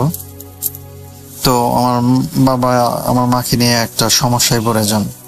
তখন মাকে নিয়ে ওই যে পীর আছে না, আমরা যাকে পীর সাহেব বলে জানি বা যাকে আমরা দাদা বলে থাকি আর কি, তো ওনার কাছে শরণাপন্ন হন বিষয়টা নিয়ে। তো ওনার কাছে যাওয়ার পরে আমার মা আরো বেশি উত্তেজিত হয়ে যান, মানে ওনাকে পর্যন্ত তুইমুই করে কথা বলতে থাকে, গালিগালাজ করতে থাকে। তখন আমি উপস্থিত ছিলাম যখন পরবর্তী সময় নিয়ে গেছিল আমার বাবা ওনার কাছে আমার মাকে চিকিৎসা করানোর জন্য। তো আমার মা কোনোভাবেই শান্ত হচ্ছিল না, মানে আমিও আমার মাকে ধরে রাখছিলাম, তো ধরে রাখতে পারতেছিলাম না, অনেক শক্তি খাটাচ্ছিল, মানে মনে হয় যেন গায়ে অনেক শক্তি এসে পড়েছে, তার এত শক্তি গায়ে। তো তখন যে পীর সাহেব উনি সম্পর্কিত আমার দাদা হয় বললাম, তো উনি আমাকে বললেন যে তুমি আমি সঠিক বলতে পারতেছি না সংখ্যাটা কত, অনেক আগের ঘটনা। ঘটনাটার সময় এই কাল সম্ভবত 2010 থেকে 2013 সাল এর মধ্যে হবে ঘটনাটা, অনেক আগেকার ঘটনা, সঠিক মনে নাই সংখ্যাটা আমার। উনি আমাকে মাছি মারতে বলেছিলেন, তবে বেজোড় সংখ্যা হবে সেটা স্পষ্ট মনে আছে, হয় 3টে মারতে বলেছিলেন, না হয় 5টা মাছি আমাকে মারতে বলেছিলেন, এরকমটা হবে। তো আমি মাছি মেরে ওনার কাছে দিলাম। তো উনি একটা বাটিতে হালকা একটু সরিষার তেল নিয়ে তো কিছু একটা পরে আর কি মাছিটাকে ওই তেলের মধ্যে চুবিয়ে তারপরে একটু মালিশ করে দিতে বললেন। তো আমার বাবা কিছুটা মালিশ করে দিলেন, তাহলে মানে তারপর কিছুটা আমার মা শান্ত হলো, মানে যে উত্তেজিত ছিল তারপরে কিছুটা শান্ত হলো। তো তার কিছুক্ষণ পর মানে বেশ কয়েক ঘন্টা পর আবার উনি উত্তেজিত হয়ে যান, মানে আগের মতো কেমন জানি আচরণ করতে থাকেন, সেই অ্যাবনর্মাল ব্যবহার করতে থাকেন। তো তারপরে উনি এক সময় ওনার কাছ থেকে ছটফট করে চলে এসে ওনার বাড়ি থেকে প্রায় হালকা একটু দূরে, মানে হেঁটে যেতে প্রায় 1 মিনিট থেকে 2 মিনিট সময় লাগবে, একটা পুকুরের ধারে চলে যান। পুকুরটার নামে অনেক মানুষ বলে থাকেন। তো ওখানে যে পুকুরটা ছিল ওটাকে তালাপের পাড় নামে অনেকে চিনে থাকবে, এবং সাটুরিয়া থানার অন্তর্গত যারা আছেন তারা মানে আশা করি সবাই চিনতে পারবে। এছাড়াও ওনার বিভিন্ন জেলা থেকে অনেক মুরিদ এসে থাকেন, তো তারাও যদি শুনে থাকে বিষয়টা তো জায়গাটা চিনে থাকবে আর কি। তালাপের পাড় নামে একটা পুকুর ছিল, এখনো আছে সেটা, তো ওখানে চলে আসেন। আর পুকুরটা হচ্ছে আপনার এমন একটা জায়গা, সেটা হচ্ছে আপনার পুরাটা আপনার একটা মানে ধানি জমি চাষ, যেমন মাঠ ফসল মাঠের মাঝখানে এমনটা মতো অবস্থান আর কি। ওদিকে যোগাযোগ ব্যবস্থাটা খুব একটা সুবিধার ছিল না তখন, এখন কিছুটা হয়েছে রাস্তাঘাট আর কি, তো তখন খুব একটা সুবিধার ছিল না। আরেকটু ক্লিয়ার করে যদি বলি তাহলে হয়তো বুঝতে পারবেন। ধরুন বড় একটা পুকুর, পুকুরের মাঝখান দিয়ে সোজা মাঝখান দিয়ে যদি একটা রাস্তা যায়, রাস্তার দুপাশে আপনার জমি পড়বে, রাস্তার দুপাশে জমি পড়বে এবং সব দিকে জমি পড়বে। শুধু ওই মাঝখান দিয়ে যে রাস্তাটা গেছে, তো ওনাদের বাড়ি হচ্ছে এই রাস্তার কাছে, আর এবং আশেপাশে সব জায়গায় শুধু ফসলি জমি। তো অনেকেই চিনে থাকবেন জায়গাটা, আশা করি যারা আশেপাশে আছেন তারা অবশ্যই চিনবেন জায়গাটা। পুকুরটা এখনো আছে। তো আমার মা সেখানে চলে আসেন। তো সেখানে এসে আমার বাবাকে বলতে থাকে, তুই ভুল করছস, তুই এই ভুলের জন্য তুই তোর পালে থেকে একটা গরু দিবি। গরু দেওয়ার কথা বলার পরে আমার বাবা খুবই ভয় পেয়ে যান, তখন আমার বাবা দিতে অস্বীকার করেন যে না, আমি গরিব মানুষ, আমি এটা দিতে পারবো না। তো তারপরে সে আমার মা বলতে থাকে গরু দেওয়ার কথা। তখন আমি আমার মার সাথে ছিলাম, যে গরু দেওয়ার যে বিষয়টা বলেছিল সেটা আমি স্পষ্ট শুনেছি। আমি তখন আমার বাবার সাথে পাশেই ছিলাম। আমার মা বলতেছিল যে তোর পালে থেকে একটা গরু দিবি। তো আমার বাবা আর কি এটা বারবার অস্বীকার করতেছিল। তো এক পর্যায়ে তিনি কি করবে বুঝতে না পেরে উনি যে পীর ধরেছিল ওনার স্ত্রীর কাছে চলে যান। স্ত্রীর কাছে চলে যাওয়ার পরে তিনি আমার বাবা ওনাকে বিষয়টা জানান, বলেন যে আমার স্ত্রী তো এরকম গরু দাবি করতেছে, বলতেছে যে তোর পালে থেকে একটা গরু দিবি। তো তখন ওনার মানে সেই পীরের স্ত্রী সম্পর্কে দাদি হয় আমার, তো উনিও পরলোক গমন করেছেন, আল্লাহ ওনাদেরকে মাফ করুক, জান্নাতবাসী করুক। তো উনি আমার বাবাকে পরামর্শ দেন যে না, তুই কখনো এটা স্বীকার করবি না। তোর পালের গরু বলতে তোর যে সন্তান আছে এদেরকে তারা বুঝাইতেছে, তুই যদি স্বীকার করস তাহলে তোর সন্তানদের ক্ষতি করবে বা মেরে ফেলবে, এরকম কিছু। তখন আমার বাবা বিষয়টা অনেক বুঝতে পারে এবং তিনি অস্বীকার করেন। আমার মাকে সেই পুকুরের কাছে গিয়ে সেখানে তিনি অস্বীকার করেন বিষয়টা। তো তিনি দিতে রাজি হন না। তিনি বলেন যে আমি যে গরিব মানুষ, আমার পক্ষে এগুলো দেওয়া সম্ভব না, তুমি ছোট খাটো কিছু চাও যেগুলো আমি দিতে পারি। তো উনি কোনোভাবেই রাজি হয় না। তো তারপরে সেদিনের পর কয়েকদিন চলে গেল, ওখানে সেটার কোনো সমাধান হলো না। আর সেখানে বলতে আমি ওই তালাবের পার যে পুকুরটা আছে আমি সেখানকার কথা বলতেছি। সে বিষয়টা ওখানে দাঁড়িয়ে দাঁড়িয়ে এই কথাগুলো চলতেছিল। আসলে পুকুরটা অনেক কথা আছে, আমি লোকমুখে শোনা যায় সেই পুকুরকে নিয়ে নাকি অনেক ঘটনা আছে, যদিও আমি সেটা শুনিনি। তবে আমার মার মুখে একটা ঘটনা শুনেছিলাম, সেটা ঘটনার শেষে বলবো। তো ওই দিনের পর ওই পুকুরের এই ঘটনার পর তো বেশ কয়েকদিন কেটে যায়। তো আমার মাকে ভালো করার জন্য আমার বাবা অনেক চেষ্টা করতে থাকেন, বিভিন্ন জায়গায় বৈঠক দিতে থাকেন। বৈঠক বলতে অনেকে গ্রাম্য যারা আছেন, গ্রামে থাকেন, তারা অবশ্যই বুঝে থাকবেন যে বৈঠক বলতে আসলে একটা আসন পেতে জিন তাড়ানোর যে বিষয়গুলা ওগুলা করা হয়। তো ওইগুলা অনেক বার করে, আমাদের বাড়িতেও কয়েকবার করা হয়েছে, আমি নিজে থেকেও সেগুলো দেখছি। আসলে এগুলো করতে অনেক খরচ হয়ে যায়, অনেক টাকা পয়সাও লাগে। তো এরকম ভাবে বেশ